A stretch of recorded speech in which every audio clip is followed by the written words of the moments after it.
They also knew that the safety of my children included keeping it private. So if you're familiar with the idea of extortion, then you know the feeling well. Hey, what's going on, folks? Steven Crowder announced that he's been getting a divorce with his wife, and I wouldn't be covering the story at all if it weren't for Steven essentially hinting that what Candace Owens did to him was kind of like extortion. Now, some of these threats were so thinly veiled that I'm frankly surprised you didn't all guess immediately. Steven has a lot going on. I guess is the best way to say it. He has a lot going on, and that should be clear because people don't do stuff like this if there's not a lot going on in their life. We're gonna watch a few clips and talk about it, and I'm gonna try to be as thoughtful, unbiased, and compassionate as I can in this very tough time that's been made completely public. Not just a personal story, but with threats of potential legal action, I believe it's a newsworthy story. I'll be handling this through the proper legal avenues and channels available as a matter of record in which I have more than full confidence. I'm also going to talk about the fact that Joe Biden has announced he's running for 2024. I actually think this is a good thing, not because I think Joe Biden's good. Of course I don't. I would never vote for him. But to me, he's less of a threat than someone like Gavin Newsom. So I'm actually glad he's running again. I think he's extremely beatable. And if Republicans play their cards right, I think it should be a pretty easy election. But of course, they're not going to play their cards right, and it's going to be tricky. And the last story is Donald Trump on True Social is hinting that he might not enter the debates because he's in such a big lead that he doesn't feel like he has to, and he doesn't believe it'll be fair. We're going to talk about that story last. Thanks for being here, folks. Dream Rare Podcast starts now, and check out dreamrare.com, DREAMRARE, for my newest merch, like my Big Farmer, Not Big Pharma shirts. I appreciate your support. That's why I'm able to stay independent and say whatever I want. God bless. It's the Dream Rare Podcast. Welcome to the show. The way to get the news at the desk or on the road. Let's go. God is great and success in our control. The world is crazy, but we get better from obstacles. What's going on, everybody? Welcome to the Dream Rare Podcast. The second story I want to talk about is Joe Biden running in 2024. So I hope you stick around for that. And the third story is Trump said on True Social he's thinking about sitting out of the debates. But the first story that I want to talk about is Steven Crowder kind of saying something about Candace Owens, saying it's kind of like extortion, and it's a very interesting situation. So let me just say this. I'm not into the drama, and I wouldn't have covered this at all if it didn't overlap with a different story I want to talk about. One of Crowder's ex-employees kind of spoke out recently and said his contract sucked, essentially. But, you know, in the basically revealing Crowder is getting a divorce with his wife, right? And this is, I'm going to be as thoughtful, empathetic, sympathetic, you name it. You know, I understand how rough this is, but because Crowder's kind of like veiled threatening legal action and suggesting it's kind of like extortion and going after Candace, it's become a bigger story than just him saying he's getting a divorce. So I guess it's been going on behind the scenes for a while privately. And Crowder recently made it public today, but instead of just making it public and admitting he's going through a divorce, he used it as a way to basically go after Candace. I just thought it was interesting. So let's just play. I'm not going to play the full thing. If you want to watch the full video, it's the first 5 minutes of Crowder's last live stream. It's on rumble.com. Shout out to Rumble. This video will go on Rumble as well. I love what they're doing over there. I'm glad Crowder signed a deal with Rumble. I think that's going to help everybody in some sort of way, just him bringing attention to Rumble. So check the full video there, but I'm going to play a few little clips of it first. And this, by the way, it's not sponsored by Rumble. I'm just trying to give them as much love as I can, you know, freely, because I think what they're doing over there is pretty solid. So here's the first part, just him kind of coming out and saying, you know, yeah, I'm getting a divorce with my wife. I have been living with a proverbial boot on my neck for going on years now. Since 2021, I've been living through what has increasingly been a horrendous. So I don't know why I cut off there, but he basically, I thought I had more of that clip, but he says he's going through a divorce. Now, I think this is the clip of him saying, you know, I wanted to keep it private, but some people were kind of like trying to low-key extort me-ish by saying I was doing it when I wasn't trying to reveal it to the public. So here's the second clip. They also knew that the safety of my children included keeping it private. So if you're familiar with the idea of extortion, then you know the feeling well. Now, some of these threats were so thinly veiled that I'm frankly surprised you didn't all guess immediately. Stephen has a lot going on. I guess is the best way to say it. He has a lot going on, and that should be clear because people don't do stuff like this if there's not a lot going on in their lives. I would like to implore my audience and everybody that isn't paying attention to this situation not to condemn him, but to pray for him. Sometimes people need a prayer. Sometimes people need a scripture. You know, Stephen purports to be a Christian. I am unsure at this moment if it is my place to say more than that. You know, maybe if I feel in further defense, some things should be said, or maybe if I feel that the public has a right to understand certain circumstances. Oh, my children have a right to privacy. So I'm going to say a few things. First of all, you know, God bless Steven Crowder. Pray for him. And this is a situation nobody wants to be in, so I feel bad. If you watch the whole interview, I can't play full clips just for copyright reasons. I just want to play part. Like, I understand divorces are tough. I understand him and Candace have a beef. But him using his children as a shield, like, oh, you were going to keep your divorce private forever? Like, you were never going to tell people? Your audience was going to think you were married forever, but you were never going to tell them? And the fact that you now have to tell them is like a threat to their safety, is the world knowing you got divorced. To me, it's very disingenuous from Crowder. You don't have to like Candace. You could hate her for like floating that or just like saying that. But to suggest like your children are in some sort of grave danger because the world knows you're going to get a divorce, I just don't understand how long he was going to keep this private. Like, was he going to, for the rest of his life, pretend to the public like he was married when he wasn't? At a certain point, you're going to have to tell people if you've made your marriage public, you're going to have to, at some point, let people know you got divorced, in my opinion. So, you know, he went after Daily Wire. He recorded a phone call. He said he was going to stop Big Con. He said they were doing so much bad stuff. He basically veiled, threatened Daily Wire and said, if you don't come out and say that I'm going to say something, like all this sort of stuff. And then Candace works there, so she just knocked back and basically just said, you know, he's going through a lot.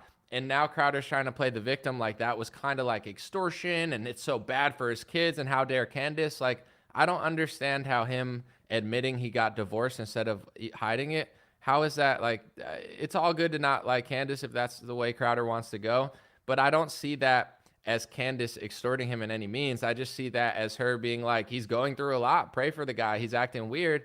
We're gonna play other clips later, but yeah, I don't think he's being very genuine there. And here's an interesting part that a lot of people pointed out. He kept mentioning that the state law of Texas makes it so his wife is allowed to leave. And I'm not going to put words in his mouth, but it seems like he's hinting that he wishes that his wife didn't have the option to leave. And, you know, it's not what he wanted to do. Just take a watch here for yourself. My then wife decided that she didn't want to be married anymore. And in the state of Texas, that is completely permitted. It's been the most heartbreaking experience of my life, what I consider to be my deepest personal failure. And just so you know, my opinions on parenting and families have not changed. That's not my choice. She simply wanted out, and the law says that that's how it works. Now, of course, look, I get it. There are multiple sides to every story, but one thing that is undeniable in this case is that it's no one's fault but my own in that I picked wrong, and that's certainly not the fault of my children. So he makes it known twice that like she can leave. It's legal in Texas. You know, she's allowed to. I don't want it to happen, but I guess that's the law, which I understand from a Christian. I understand like Christian perspective. You're not really supposed to divorce, but to me, it's a little odd that he keeps pointing that out. Like, she left. I didn't want her to, but I guess it's legal to. So she has the right to, I guess, you know, Texas law permits it. It is what it is. I'm going to play the last clip real quick, which is him. And you can watch the full thing. It's him basically saying he's going to maybe use legal action against people who talk about his divorce or something. I'm not really sure what he's hinting at here. If he's talking to Candace or other people, perhaps Owen Benjamin. I don't know. I'm not saying he is, but Owen Benjamin talks about stuff a lot with Crowder because he used to work with him. But here, take a listen to the clip. I sped it up a little bit to let it go faster, but here it is. And I will say that what's in the best interest of my children is not internet drama, speculation, certainly not blatant or veiled shakedowns or dragging their father or mother, and I can't be clear on that enough, or their mother through the mud. And to anyone who tries it, I'm no longer going to pacify, capitulate, or sidestep because I love them a whole lot more than I love you. And I will continue to do whatever is necessary to protect my children. Discussing the divorce any further on social media or on this show or in any public space is not what's best for them. I'll be handling this through the proper legal avenues and channels available as a matter of record in which I have more than full confidence. So he's kind of like veiled threading legal action. I don't understand on who. Like, all I'm going to say is this. I feel for the guy. God bless him. I don't know what it's like to go through that. I hope I never have to. Obviously, every man who gets married, Christian or non-Christian, doesn't want to go through that. So I have the utmost respect and sympathy, empathy, all of that.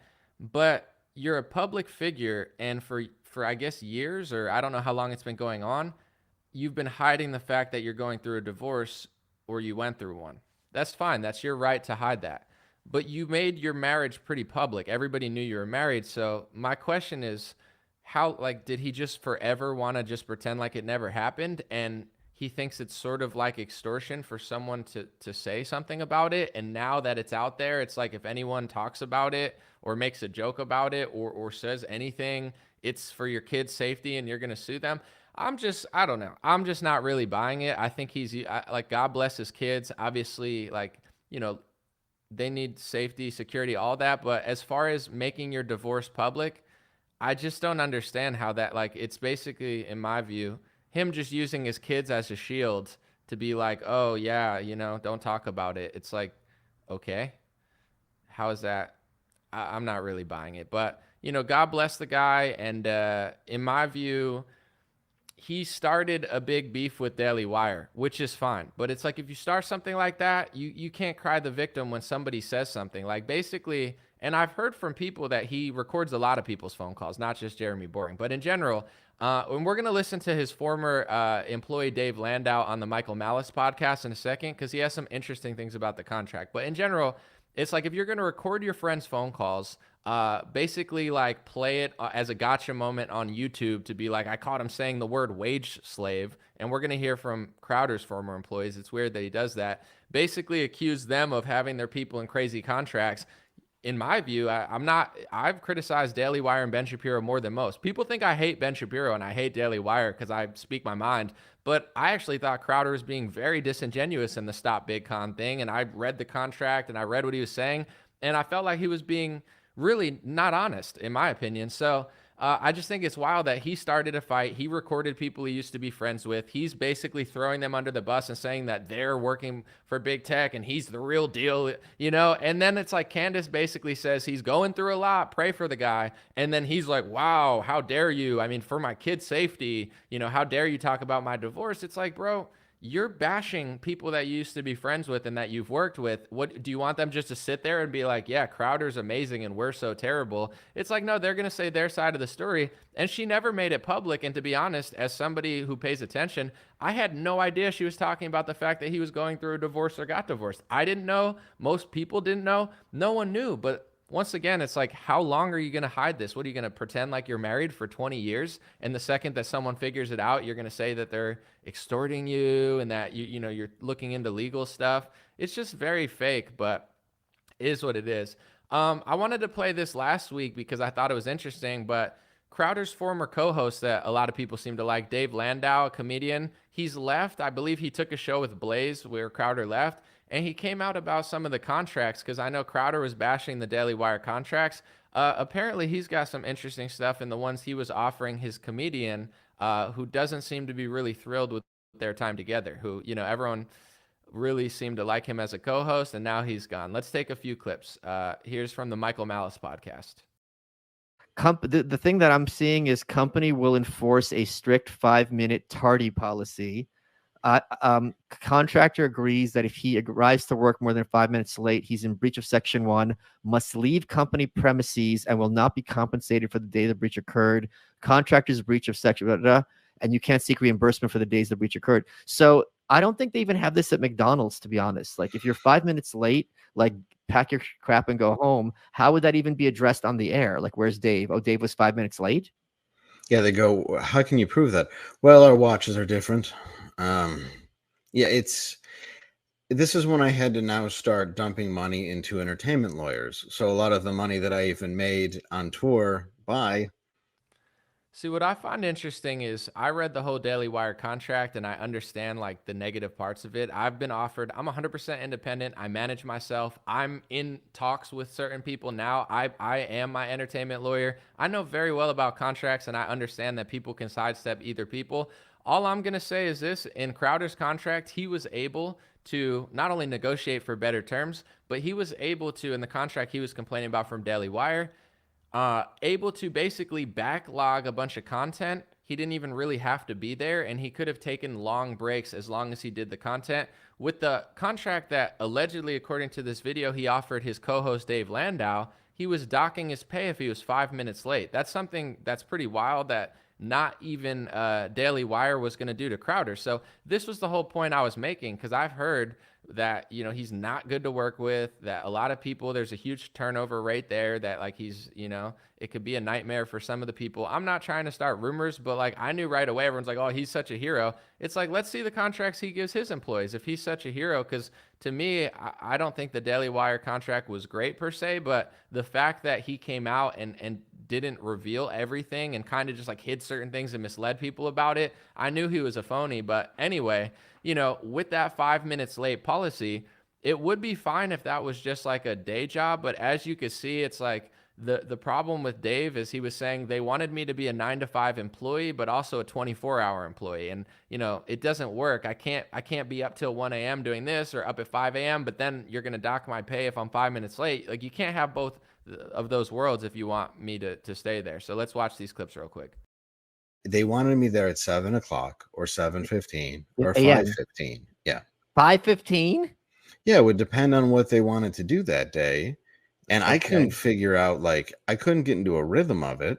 And they kept changing what they wanted to do, like what time, when to come in, what the thing was, what the job was, what the this, the that, you know. And if you text me at 11 o'clock at night to write something, I'm going to be up until 1, maybe 2 writing it.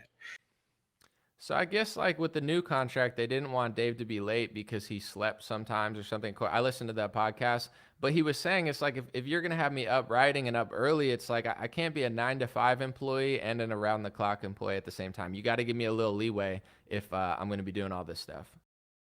If you text me at 6 o'clock and you want me there at 7, well, I need to write it, so I'm not going to get there until 8:15. But I don't go live until 9:15. But I wasn't treated as talent. I was kind of treated like, you know, like more of a 9 to 5 employee, Yeah. which I had zero interest in being. Right. Even though I didn't mind being a 24/7 employee, though, if that makes sense.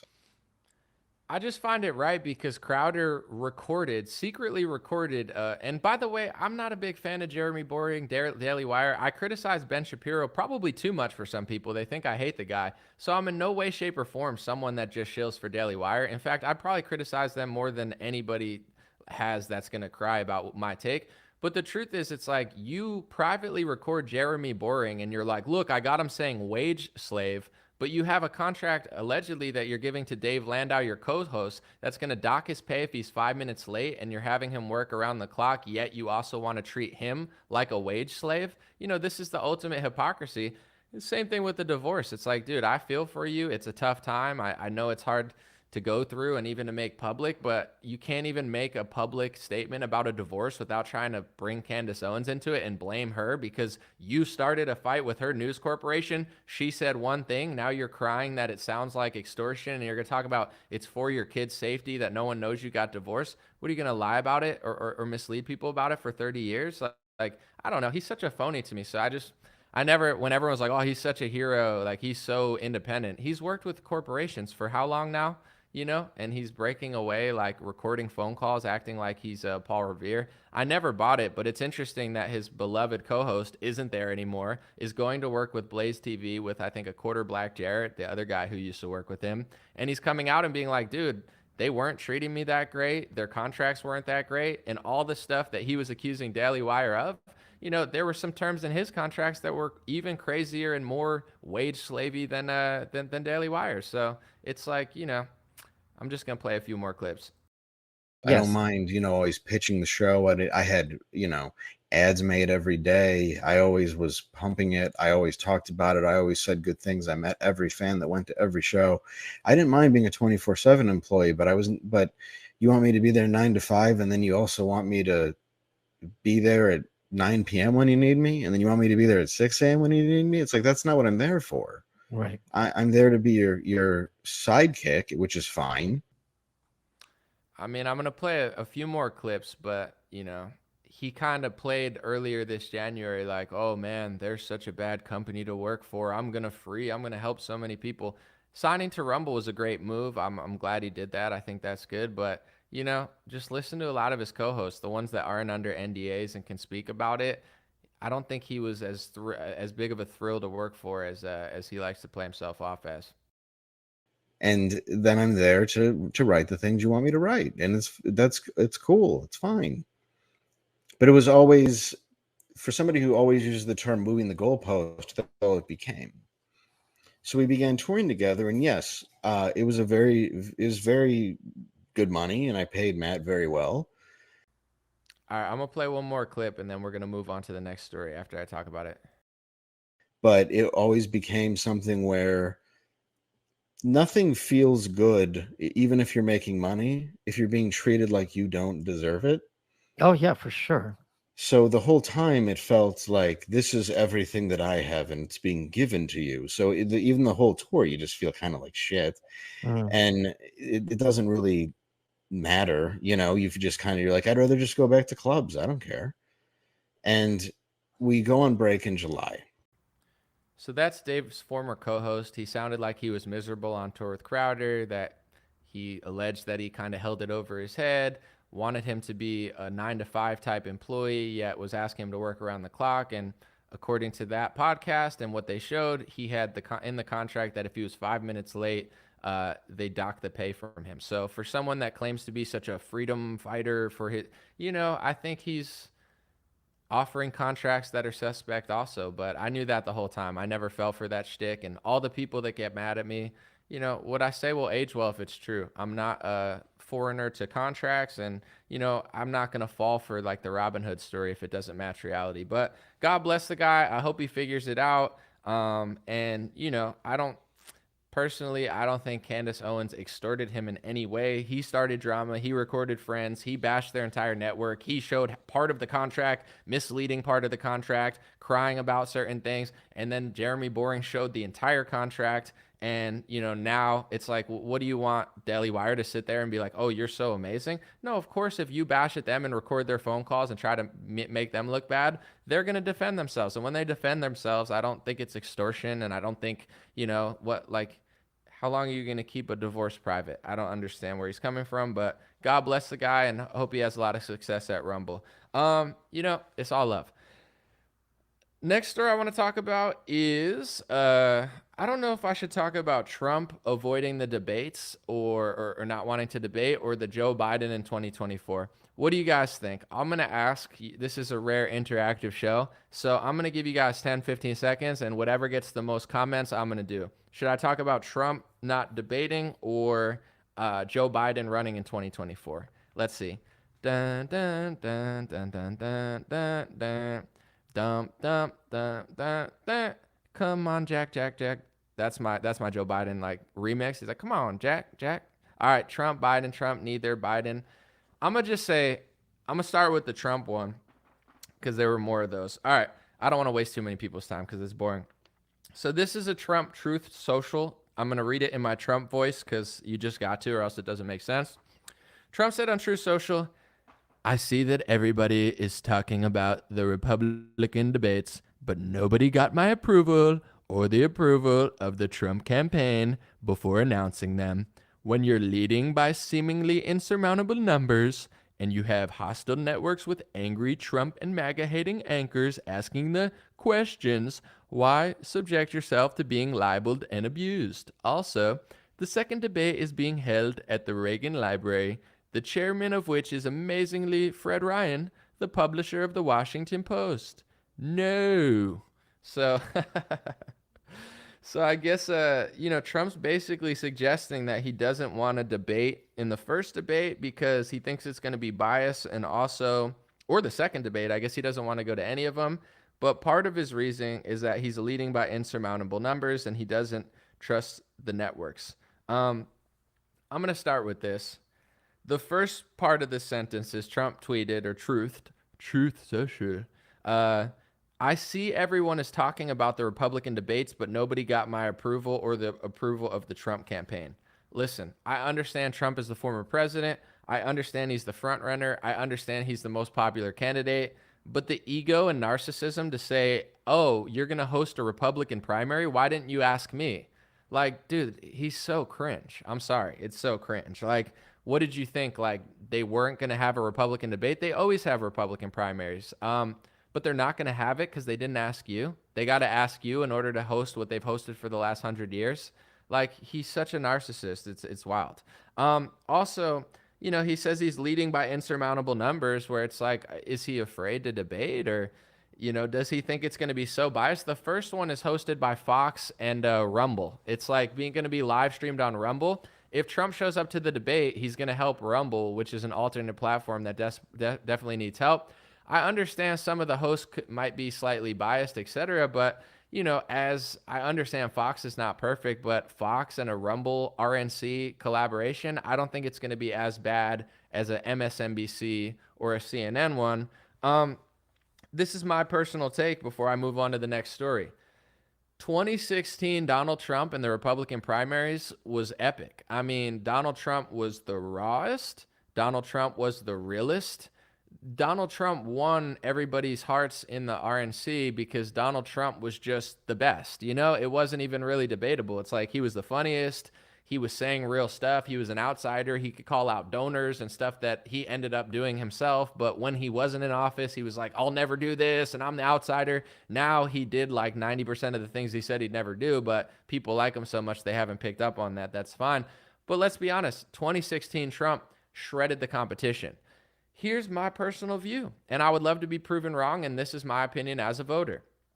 I think 2018 and 2017 and 2019 Trump, even 2020 Trump, I don't even think Trump's the same person that he was mid-2020 or early 2020, but I think old Trump destroys DeSantis in a debate. I think classic Trump destroys Larry Elder in a debate. But here's the thing.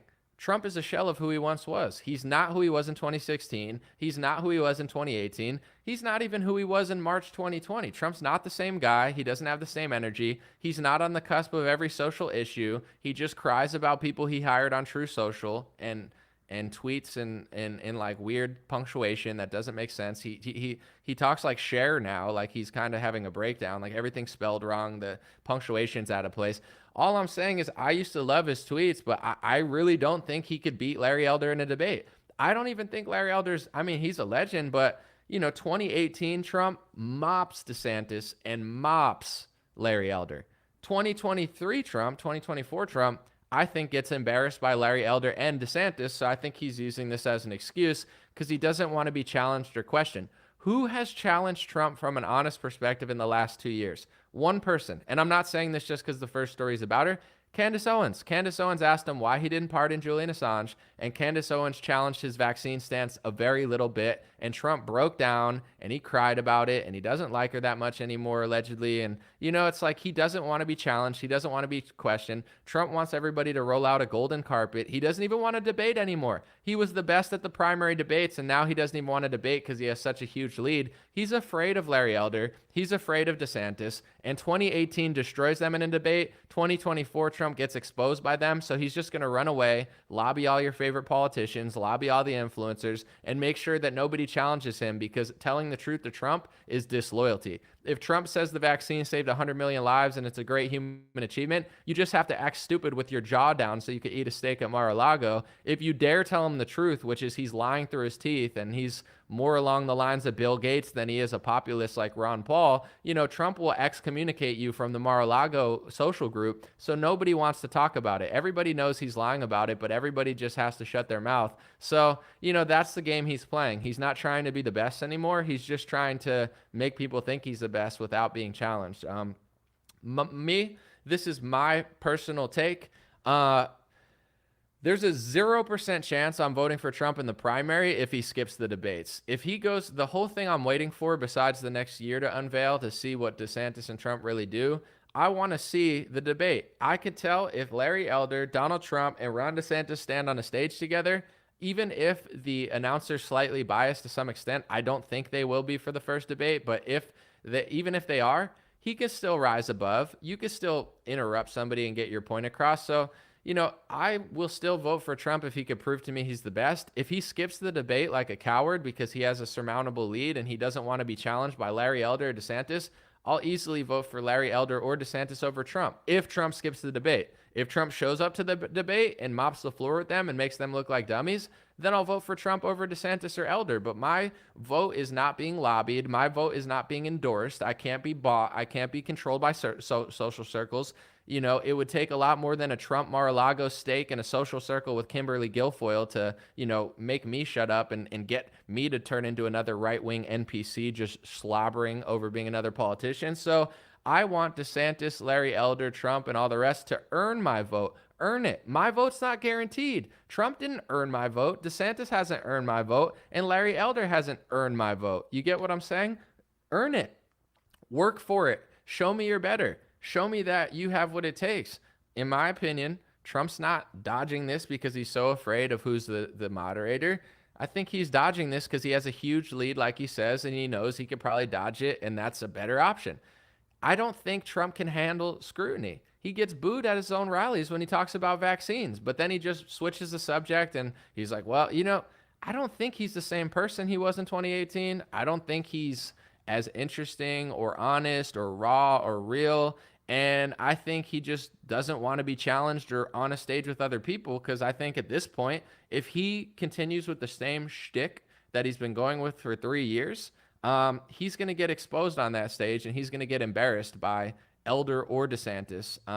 So it's in his best interest to not show up. Let me know what you think, but as somebody that my vote is up for grabs, there's a 0% chance I vote for him if he doesn't show up to that debate. Show me you're better than Larry Elder. Show me you're better than DeSantis. While they're both not perfect, Larry Elder's no joke and DeSantis is no joke. And real quick, to those who are saying this and that, I see the flaws of DeSantis. I see the donor money of DeSantis. I see it all, trust me. But Trump has also taken hundreds of millions of dollars from mega donors. Trump has also taken hundreds of millions of dollars from corporations for his inauguration. Trump has hired pharmacy lobbyists. He's hired swampers. He's hired Mitch McConnell's wife. Trump is not perfect, just like DeSantis is not perfect. So don't come at me and be like, oh, well, DeSantis does this. Yeah, he does, and I don't like it, but also Trump does, but you don't even notice that. So at least DeSantis is banning central bank digital currencies. What's Trump doing? He's crying about people he hired on True Social. He's crying about Bill Barr. You hired Bill Barr. Like, move on. Trump has no narrative. He only appeals to people who run circles around him.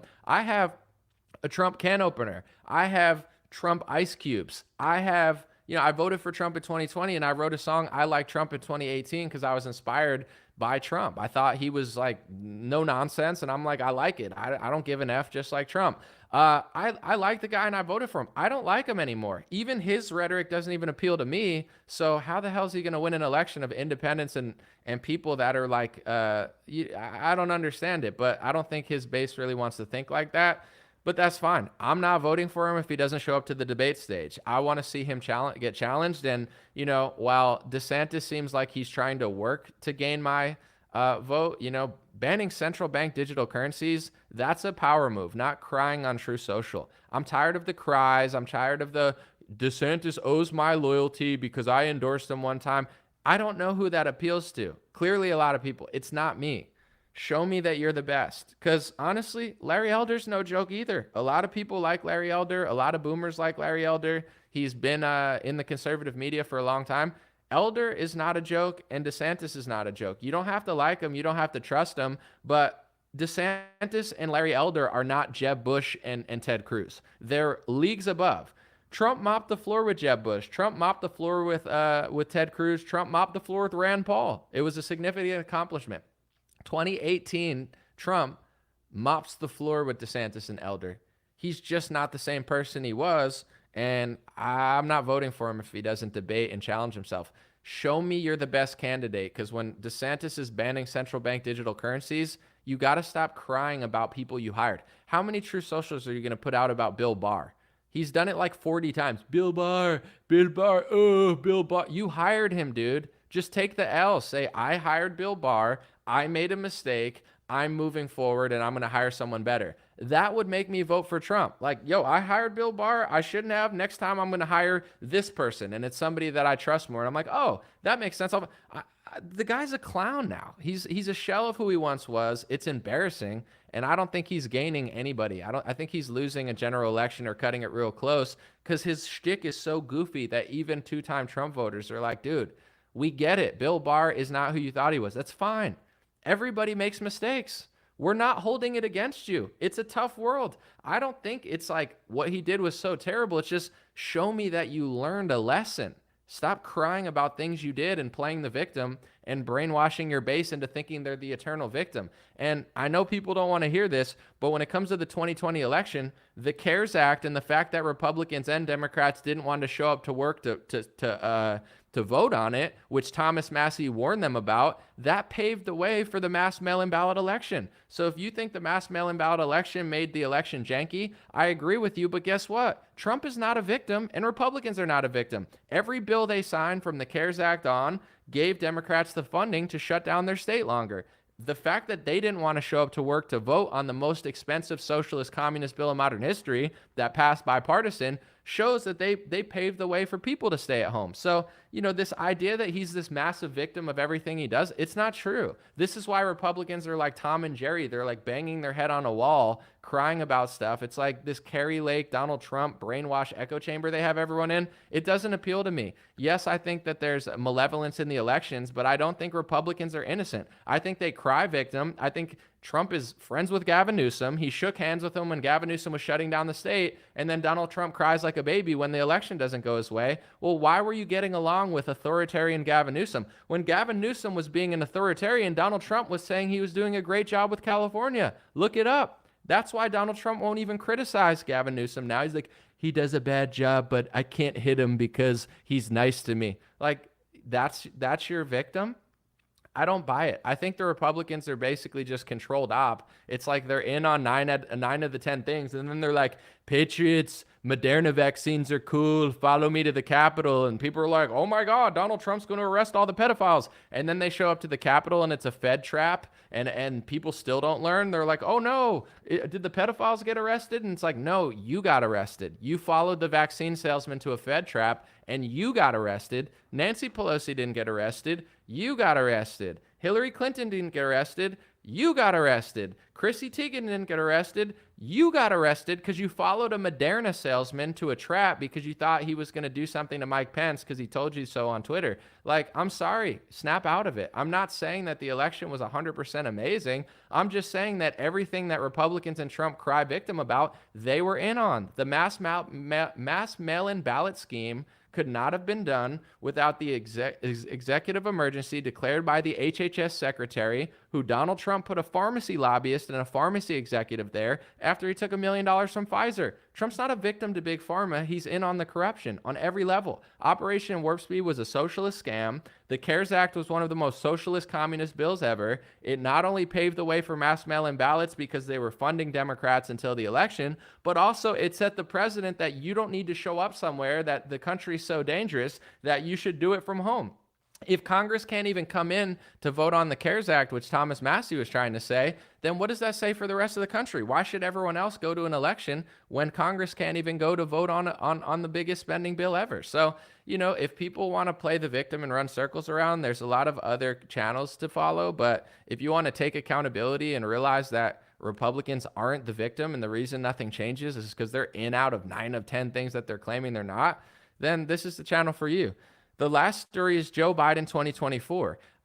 He's running, and, honestly, I would rather Joe Biden than Gavin Newsom. I think Gavin Newsom, although I know he's corrupt, I know he sucks, he looks like a supervillain, his eyes are always glassy, and he looks like somebody who doesn't believe a single word he says.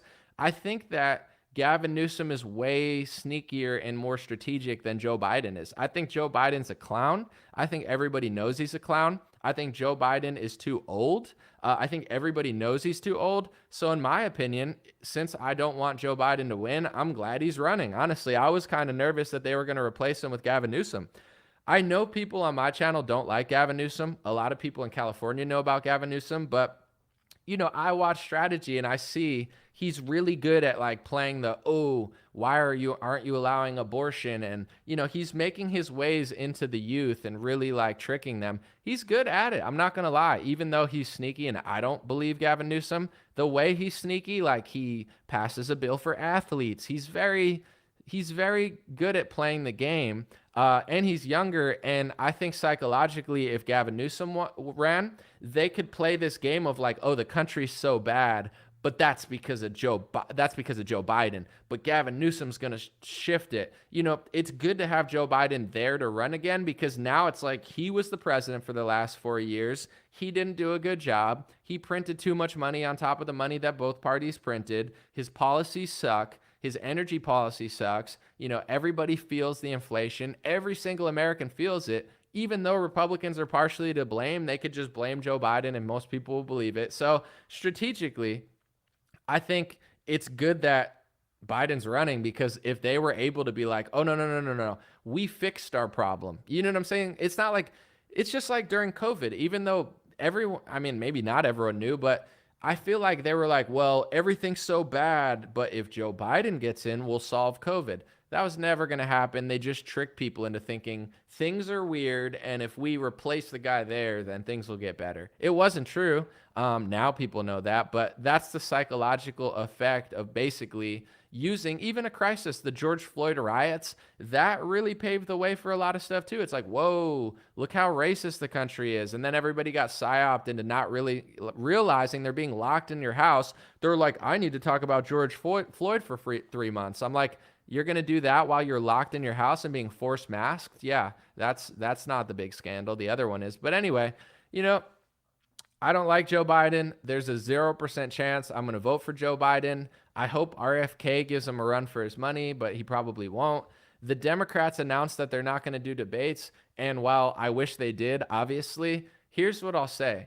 When you're an incumbent, I don't think they really do debates very often, right? When Donald Trump won, did he do a debate with Joe Walsh? I think Joe Walsh pretended to run or something, the Republican left-wing guy that's right-wing, but he doesn't like Trump. I don't know who Joe Walsh is or who he thinks he is, but you get what I'm saying? When you're the incumbent, this is just my unbiased analysis of it.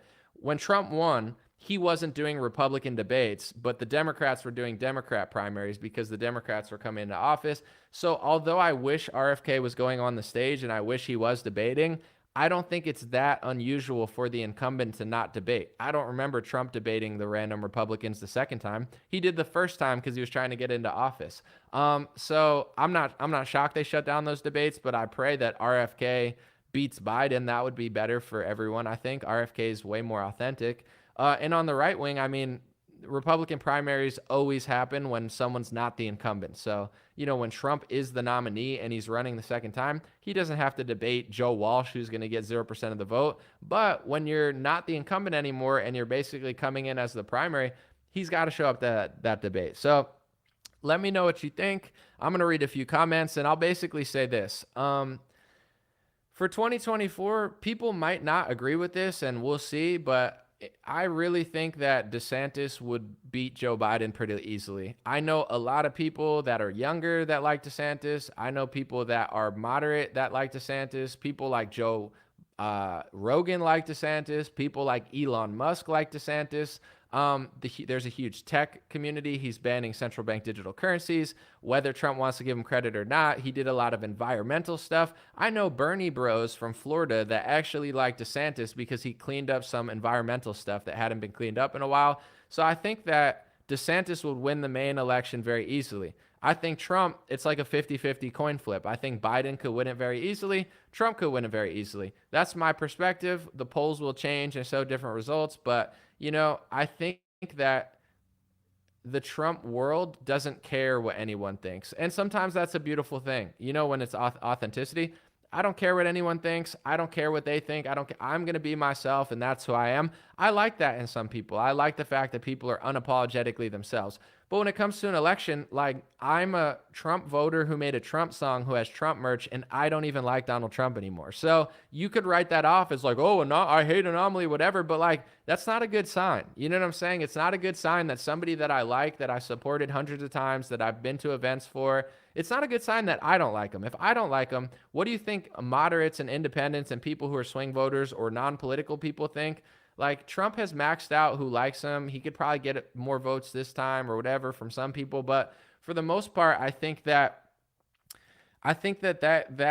like, the people who like him, and the people who hate him. And, you know, I've said this in my last segment, but I really think that Trump is a shell of who he was. He's not as authentic as he was in 2018. He's not as honest. He's not as tapped into cultural issues. And he's basically entitled now. Instead of being like, yo, I'm the man and I'm the best because I'm the best, Trump's like, I'm the best because you have to like me and I don't really have to do much for you. And I'm going to sell the vaccine more than Bill Gates. And I'm going to say it saved the world. And I'm going to say that Florida would be fine with a Democrat. And I'm going to say that Florida is one of the worst places to live and retire. And I'm going to say that Florida politics are easy because there's sun and beaches there, even though California is a nightmare with sun and beaches. Like, Trump has turned into a pathological liar. And it's like, he doesn't even care. He wasn't a liar in 2018. He told the truth. He doesn't tell the truth anymore. He's a clown.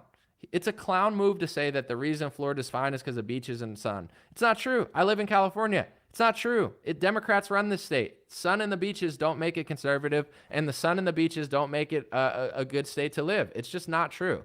Florida, could Charlie Crist have done just as good of a job?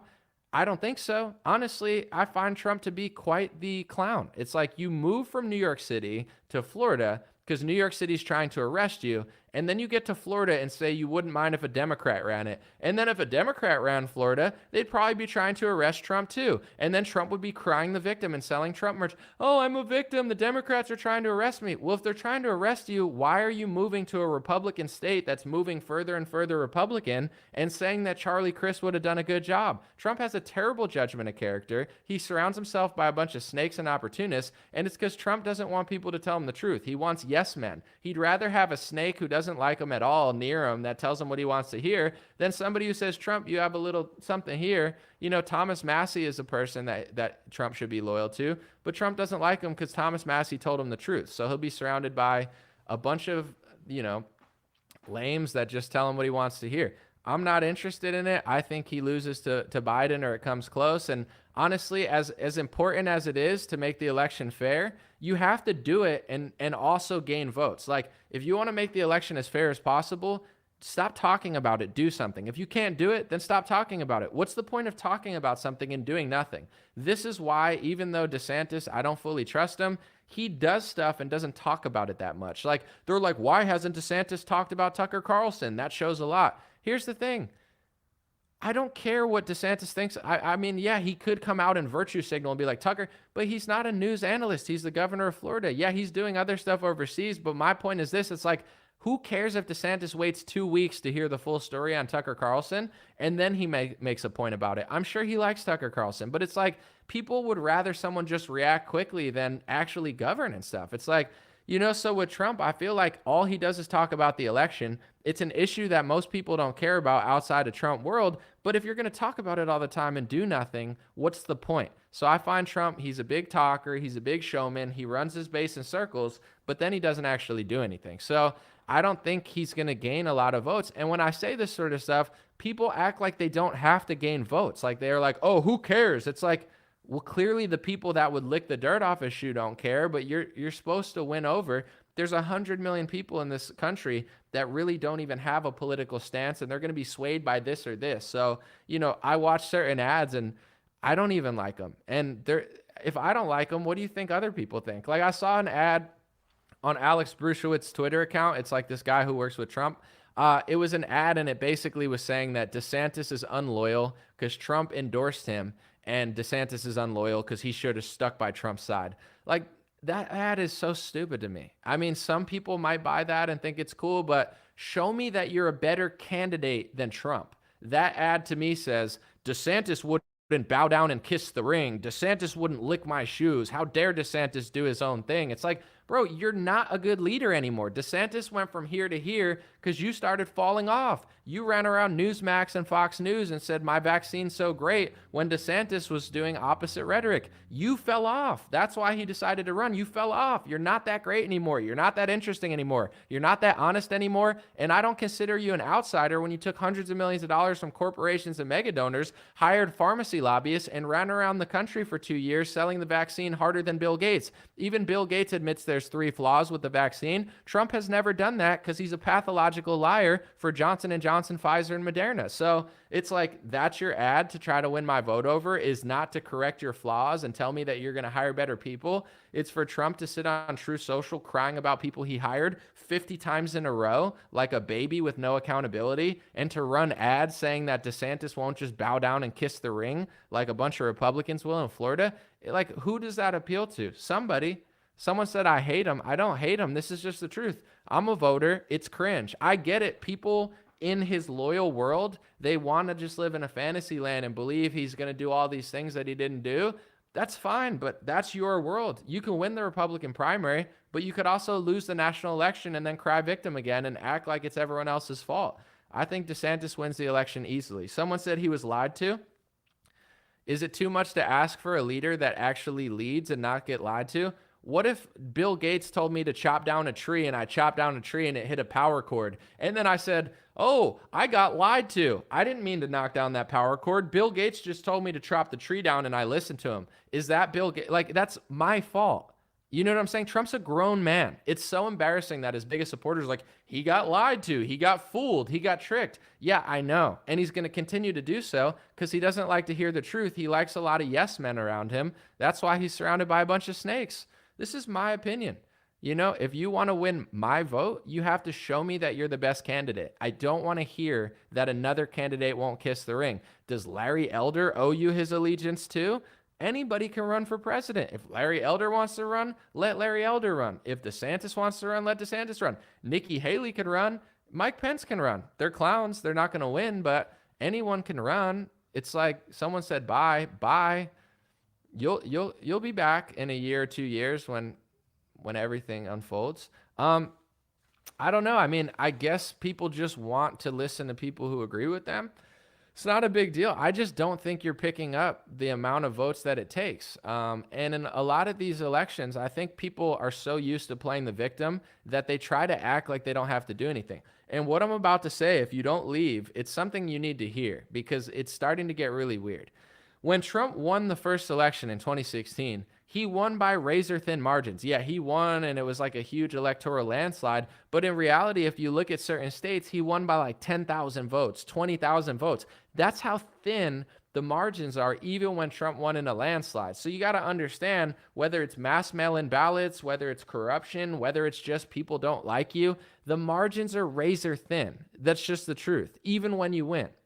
So with that being said, I feel detached from a lot of Republicans now because there's no self-accountability. They try to act like liberals don't even exist. Like, I hear people where people legitimately think Trump won all 50 states. If there was no corruption, he won all 50 states. Guys, you're as delusional as someone at Comic-Con who thinks they're Pikachu. You're as delusional of somebody who likes Joe Biden and thinks he's like a reasonable, fair-weathered man. You're becoming what you hate. Like, it's okay to say that there's corruption in the election. It's okay to say that you don't trust the machines if you don't. It's okay to say that you don't trust mass mail-in ballots. You have your American right to be skeptical of this stuff. But it's psychotic to be like, Republicans would win everything if it wasn't rigged. Like, do you think liberals don't exist? You're so in your echo chamber of people who agree with you.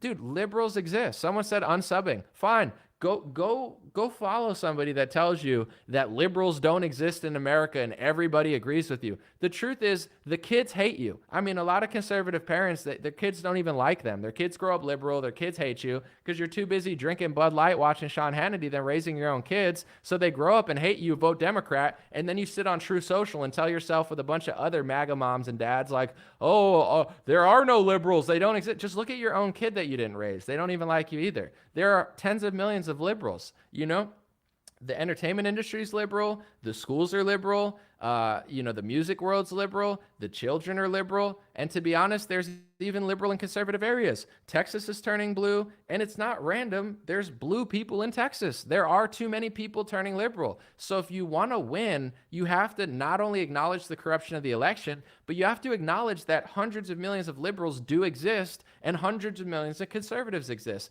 It's an ideological battle. When I go to Florida, it's like I'm in West Hollywood.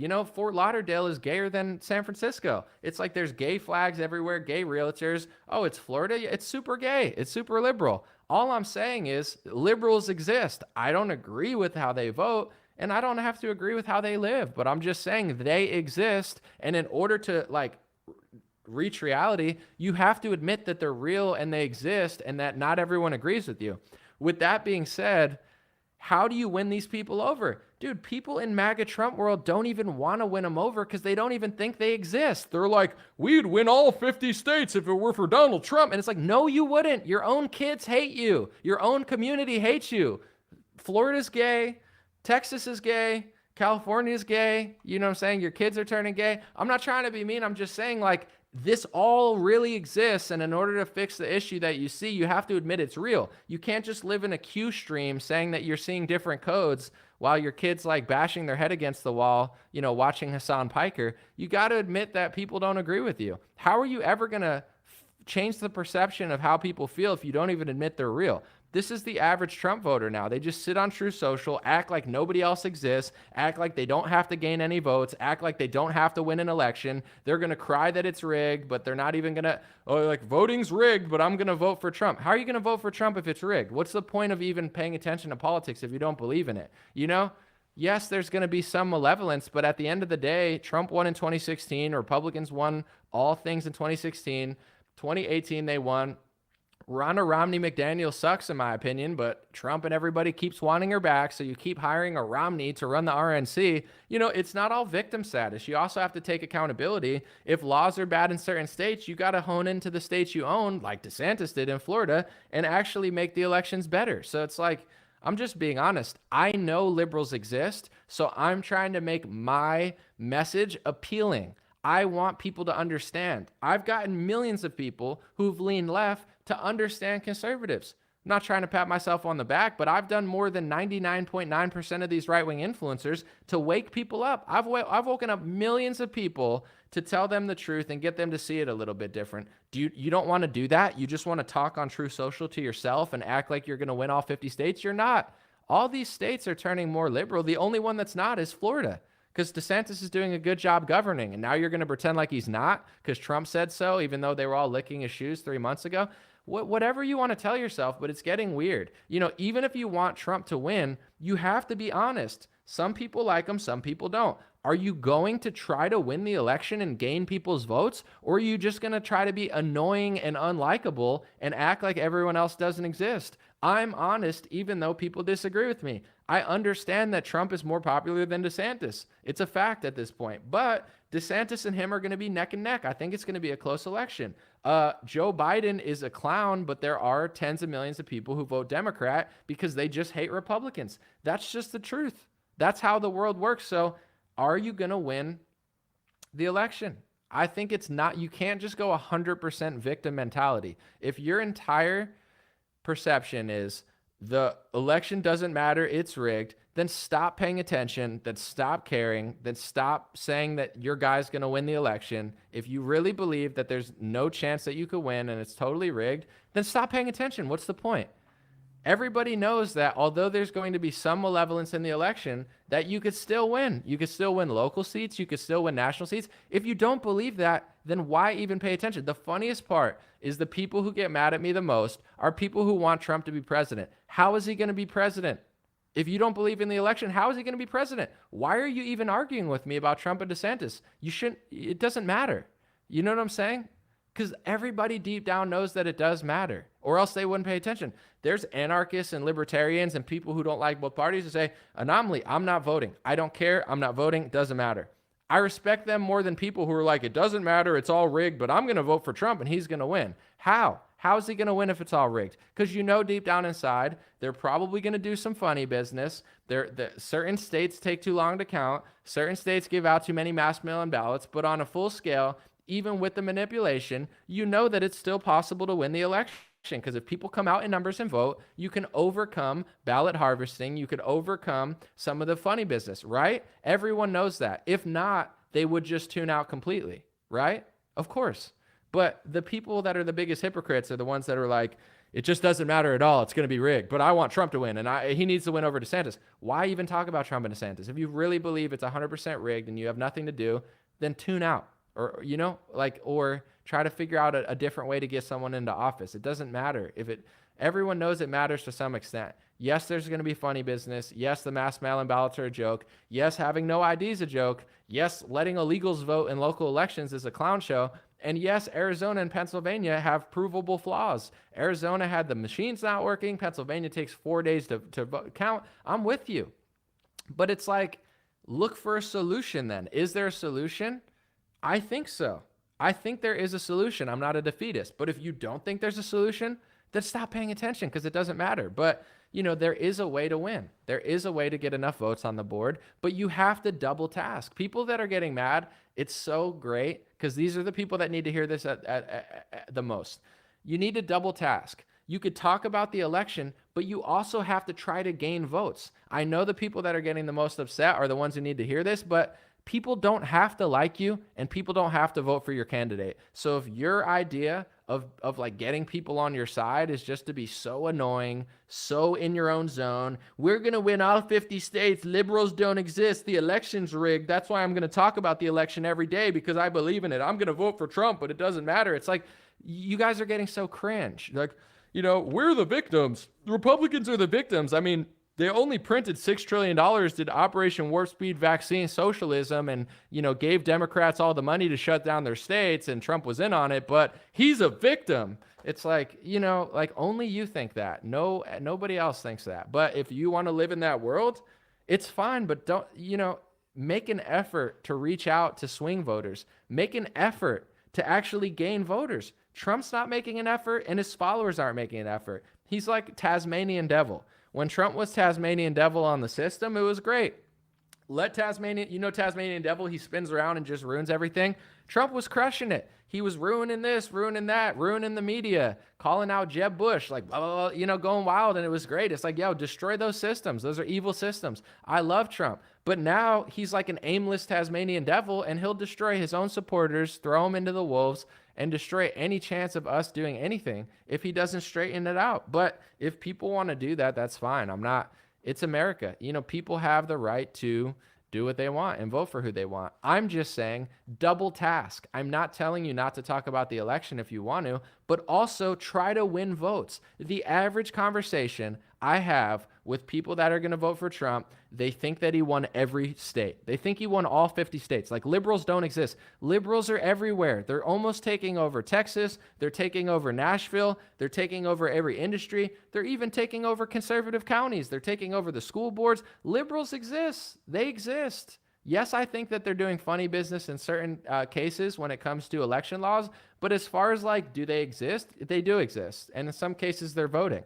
Someone said not true. No, they don't exist. Or are you saying it's not true that they won all 50 states? I'm just saying the Trump echo chamber has gotten so cringe. We won all the states. It doesn't matter, but it does matter. We don't believe it's real, but we need to vote for the guy that we don't believe in voting for. All we do is talk about things that only we care about, and we expect everybody to care about it, yet no one does. We're chasing away people in our own party by being so fake and annoying, but instead of just telling the truth, we make excuses for lies and hallucinate fake theories to justify why our president's doing vaccine socialism for the deep state. He's fighting the deep state. Guys, the COVID vaccine is the #1 deep state globalist pharma product in modern history, and Trump is running around hawking it like a MyPillow harder than Bill Gates. That's the leader of your movement. If you don't see that as a red flag, you don't deserve anything. Oh, we deserve freedom. No, you don't.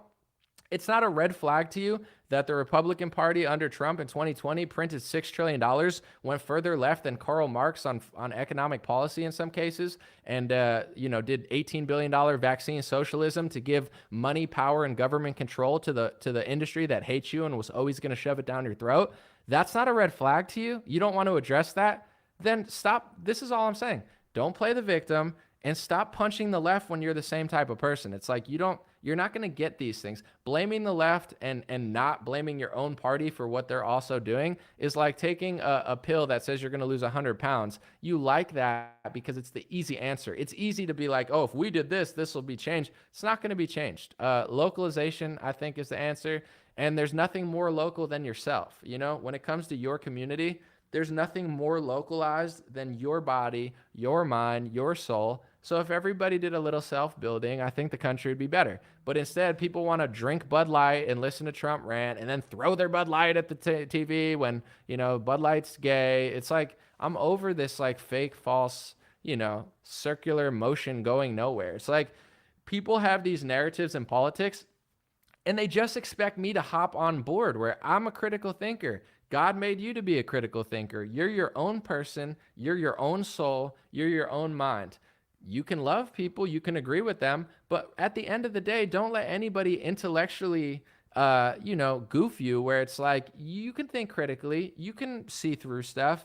You know, every time there's like a political narrative, everyone tries to like bully people to get it. This is what we're talking about but it doesn't even make sense how you're talking it. It's like you're risking everything for nothing. I'll risk everything if it's the right thing to do, but I'm not going to show up at a vaccine rally for Grandpa Moderna who's ranting about something that he can't do when 50% of the people there think that it's a secret plan to arrest all the bad guys. And dude, they were telling people on their channels that the police are in DC to arrest all the bad guys. And a lot of those people who went thinking, because they're listening to pathological liar ops, say that the police are in DC to arrest all the enemies. They ended up getting arrested by those police officers who absolutely weren't there to arrest Nancy Pelosi. They were there to arrest Trump supporters. It's like, wake up, folks. I've seen people that have pathologically lied about the lockdown. They told everybody that it was a secret plan to arrest the Vatican. Oh, the lockdown's a secret plan to arrest the Vatican.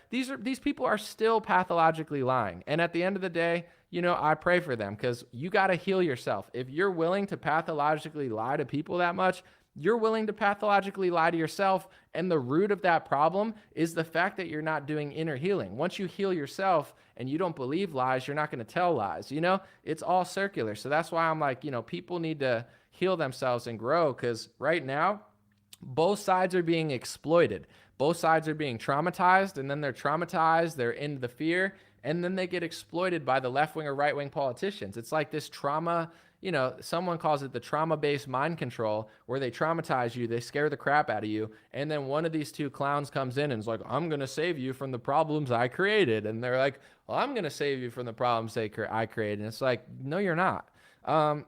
And people think when I say this stuff that it means that I necessarily need to like and trust DeSantis. It's like, I also don't. I also don't need to trust him. If DeSantis is going to take a bunch of donor money, the burden of proof is not on me to throw my trust in DeSantis. The burden of proof is for DeSantis to show me that he's not going to sell out like every other candidate. Because if there were odds, is DeSantis going to sell out? Yes, he probably will. Why? Because the odds are not on his side. Pretty much every president that's taken as much money as he has eventually sold out when they got into office, including Donald Trump, who took all the money he said he'd never take and didn't do anything because he took the money. So I don't think DeSantis isn't going to sell out. I want him to prove to me he won't. The burden of proof is on the other side. And that's the same thing with Trump, Larry Elder. I want these people to compete for my vote. Trump doesn't feel the need to compete for my vote, and that's why he's my least favorite person right now, because he just feels entitled. He took hundreds of millions of dollars from corporations. Fact. He took $1 million from Pfizer. Fact. He took tens or hundreds of millions of dollars from the Adelson family, who he said would turn Rubio into a puppet, and then he gave his wife a Presidential Medal of Freedom. Fact. So he also has to prove to me he's not going to do what he did last time, because I'm not buying into he's this innocent victim. I think he did the wrong stuff. Just all Trump would have to do to earn my vote would be, hey, I made some bad hires. I'm going to hire better people. I'm going to surround myself by better people. Yeah, I fell short, but I'm going to take accountability for it. Trump takes no accountability. Even DeSantis has said that he regrets locking down. Tucker Carlson has said he regrets selling the Iraq war. There's something beautiful about self-accountability. Say what you want about Tucker, but I trust and respect Tucker Carlson 100 times more than I respect or trust Trump, because Trump never admits to anything. He used to be really raw. He used to be like, you think America's so innocent? There's killers here too. I used to love Trump. Old Trump was the real deal. New Trump, he's just not. So it's like, to earn my vote, I like someone who says, hey, Tucker says, hey, I was a news guy. I sold the Iraq war. I said everything's a conspiracy theory. And Tucker Carlson said, I deeply regret that. It makes me sad. Could you imagine if you did what I did? How could you not respect and trust a guy that's willing to go out and say, I made these mistakes? The media is part of the problem. I was part of the problem. That makes Tucker trustworthy, being like, I was part of the problem. I made these mistakes. DeSantis, I don't fully trust him, but he's come out and says, I regret locking down. I wouldn't have done it in hindsight. Trump has never said that. He's never once said, in hindsight, I wouldn't have locked down for so long. In hindsight, I wouldn't have extended it. In hindsight, I wouldn't have done this with Fauci. In hindsight, I wouldn't have told Georgia to stay locked down. In hindsight, I wouldn't have told Sweden to lock down. Like, Trump did all that stuff. It's okay. Just admit you were wrong. He doesn't, so I don't trust him. That's my take. The burden of proof is not on his side. So, yeah, humility is a beautiful thing. It's okay to be like, in 2016, I was 24, 25 years old. I got fooled by Bernie Sanders. Him versus Hillary is like piss versus Coke. So I still think he's a slightly better person than Hillary Clinton, but that's not saying much. That's like saying I'm faster than Joe Biden. Yeah, I would hope so. He's slow and old. So, it's like I could look back and be like, I didn't understand taxes. I didn't understand healthcare. I didn't understand really any sort of politics outside of conspiracy theories or whatever you'd call it. Like, I didn't understand any of that, but I've always said that. It's like, I've grown, I've learned. It's a beautiful thing to just be like, yeah, that's not what I think anymore, but I don't see that in Trump. So if I see that, I can vote for him, but now I'm not really interested. And I think he's going to have a rough time in the general. Let me know what you guys think. I'm not going to stay too much longer. Someone said because their mistakes are your mistakes, it's always a mirror reflected back at you. Not sure you meant by that. Danielle said Trump is an egomaniac that lost me right after his inauguration. He didn't lose me until 2020, but I guess you had foresight. Let me see. Someone said Trump's top cabinet positions are going to be the MyPillow guy and Roger Stone. Would I vote for the MyPillow guy? I guess I would vote for Mike Lindell over like a crappy Democrat just because I know he would do less evil stuff probably. But to me, Mike Lindell, I don't trust him either. It's like, I don't hate the guy, but I don't know if he's going to really get a cabinet position, but probably. We'll see. Someone said we're still rooting for Benny Dariush, right? Of course. Benil all day over Charles. Charles is great too, but always rooting for Benil for sure. And I'm going to interview him after his fight. Someone said Trump is pro-vax. I don't like that. Well, I don't want to do this too much, but for new viewers, we understand Trump didn't mandate the vaccine. We appreciate that. We don't like Joe Biden's vaccine mandate. We talk about it all the time. Biden's more evil.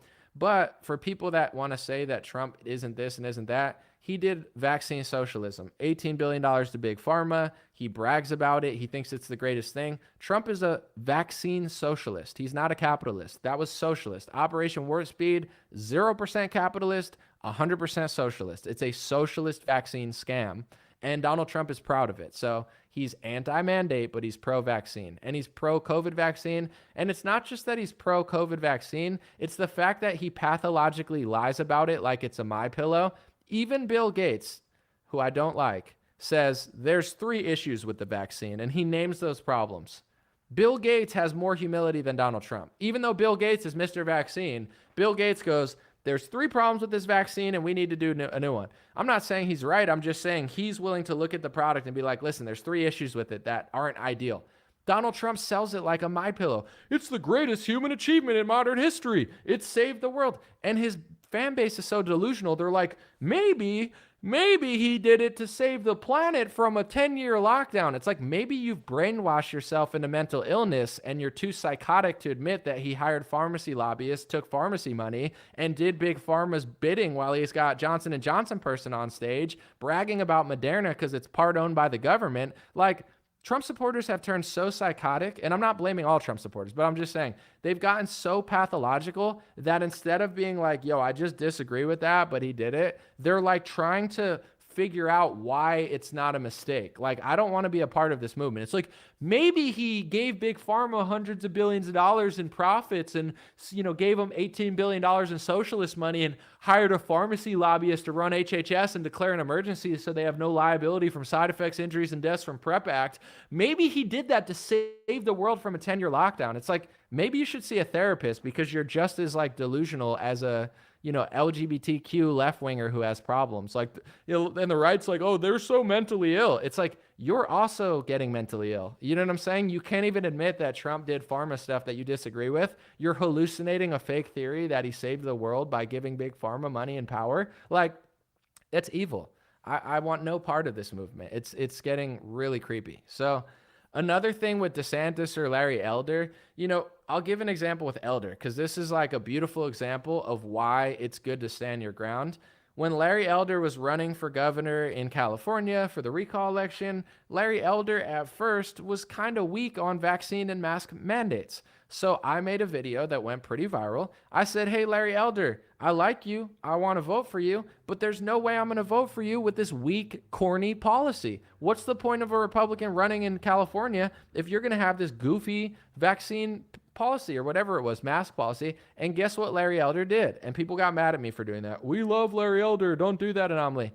He changed his stance. His stance was pathetic and it was weird. So he came out and he had a better stance like immediately. I know he saw the video and I know he took it to heart. And guess what? I voted for Larry Elder in the recall election. I'm not trying to hurt Larry Elder's chances. I just don't want to vote for a loser. So the fact that Larry Elder was able to see my criticism and other people's criticism that was honest and righteous and look at it and say, oh, no, that's right, and change his stance, that says a lot about him, and I appreciate him for it, and he got my vote in California for the recall. With that being said, I like the fact that people don't like Larry Elder and DeSantis as much as they do Trump, because when DeSantis or Larry Elder does something weird, everybody calls it out. That's healthy for our movement. It's not healthy to hallucinate that Donald Trump's taking Pfizer money to save the planet. Like, that's psychotic. So why would I want a guy to run that people are brainwashed by? Like, it's not, there's no reason for me to, you want me to, so he's going to hire somebody and people are going to be like, did you see the secret code? Donald Trump, he must have hired them to keep them closer. He hired Mitch McConnell's wife to keep the enemies close. He put Fauci on television to expose Fauci. He gave money to pharma to hurt pharma. It's like, that's what people do with only Trump. He's the only person that has brainwashed right-wingers like that. You get what I'm saying? It's like so bizarre. You could substitute Hillary Clinton with Trump and do the same policy. Everyone would be against it. You could substitute DeSantis for Trump. Same policy. Everyone's against it. Trump, all of a sudden, they don't care. It's hilarious. It's not funny, though. It's kind of creepy, but I make jokes about it. Someone said, I know I was doing better. Anomaly, you were awesome on Whitlock. Thank you, Kirk. I appreciate it. Kirk, let me ask you real quick. What do you think about Whitlock's intro? I want to ask you and anybody who saw it, what do you think about his intro on me? He was like, white guy, he might be wrong about stuff, he needs to cut his hair, looks like a Chargers fan. What did you think about Jason Whitlock's intro? Because when I was watching the show, I was like, I felt a little weird about how he introed me. Let me know what you think, because I'll tell you what I said to Whitlock on Twitter afterwards, because I felt like his intro was a little condescending, and I feel like it was a little rude, honestly. So let me know what you think, and then I'll read my response to him. Let me see. Where is it? Someone said Whitlock's at times could be an elitist. Someone said that's really weird. Let me see. That was really weird. I'm going to read a few more, and then I'm going to read what I said to him on Twitter afterwards. You do kind of look like a Chargers fan. Not a Chargers fan. Let's see. All right, so I'm going to read my response. So Jason Whitlock, he had me on the show. I'll just give you a little back and forth. So I woke up, I'm tweeting about Tucker Carlson. Jason hits me up and he says, Anomaly, can you come on the show today? And I said, someone said your whole spiel today has been kind of condescending. Well, thanks for still being here. That says a lot about you. You're a tough lady, Tig. Appreciate you. I don't know if it would be condescending. I'm just speaking my opinion. It's not like I'm having a guest on and talking weird to them. But anyway, he hit me up in the morning and was just like, hey, would you like to come on the show? And I was like, yeah, sure. What time? And then he was like, what's your name? And I was like, what time am I coming on the show? And then he's like, what's your name? And I'm like, bro, you got to let me know what time it is, because I can't come at any time. Like, I want to, that's what she said. No, I'm just kidding. But you got to let me know what time. And then he tells me the time, and it's like 40 minutes away. And I'm in bed, keep in mind. It's like in the morning. I'm on Pacific time. So like the way he was interacting with me was kind of weird, where it's like, just let me know what time the interview is before. So it was like within 40 minutes. So anyway, I rushed to get ready and stuff. And the intro, you could watch the intro. He says he likes what I say sometimes, but he basically was like, you should cut your hair. You look like a Chargers fan. Why are you wearing blue? You know, this guy, like, he might not be right, but I know he'll tell what he thinks. And, you know, basically like telling me to cut my hair and that I look like a Chargers fan, and that, I don't know. I just felt like it was very like condescending. Like he was trying to act like he was so much cooler than me. So I tweeted him and I tagged him on Twitter, and someone said, Anomaly, your drip on that show was fire, fam. I said, not sure why Jason Whitlock was trying to clown my hair and outfit when I am a strong, healthy, handsome man, and he is obese with 1/8 the swag that I have. All good though. I'm happy to be a guest whenever and show his audience why I built everything I have with no corporate backing. So I was like, you know, he can make fun of my hair. He can make fun of my outfit. He can talk to me condescending. And I'm going to be like, bro, I'm 33. I'm handsome. I'm fit. I'm an athlete. I could, you know, you're obese, like, and you have 1/8 the swag that I have. So, oh, he called me a white guy. Like, that's a white guy. Like, what is he? Black guy, overweight, you know, his opinions are, imagine if I had Jason Whitlock on my show and I introduced him that way. And I said, this is Jason Whitlock. Like, if I had him on my show, I'd say, this is Jason Whitlock. He was a sports journalist. He's a political analyst. He has a lot of raw opinions. I appreciate him. You know, he does a 1.5-minute intro and it's like, white guy. Imagine if I was like, Jason Whitlock, you know, obese, needs to lose weight, black guy, you know, wearing an oversized sweatshirt or a suit that's bigger, you know, he might not be right, but I like him. Here he is. Like, how would he feel on my show? He would cry racism or something. But, you know, he has me on the show and he's like, you need to cut your hair. It's like, bro, you need to lose 100 pounds. In your prime, you're probably never what I am now. So it's like, let's not compare each other. Let's just talk politics. You don't want to, then I'm gonna call you fat. I don't care. Am I okay? Yeah, I think it's hilarious. I just think it's funny. It's like, have you ever seen me introduce someone on my show like that? I'm always super nice, super respectful. Jim Brewer, when he had me on his show, he did like a 4-minute speech about how much him and his wife watch me and like me and appreciate me. Jason Whitlock, it's like he's trying to act like he's an A-list celebrity when no one cares about him. Like, he's giving me this weird intro. It's like, bro, half your audience knows who I am. It's fine. You don't have to act like you're doing some like favor. Like, he's just kind of like, you know, I think he wants to like portray that he's more important than he is because he feels like he's not. You know, it was rude. Yeah, of course it was. But it's like, I don't even care.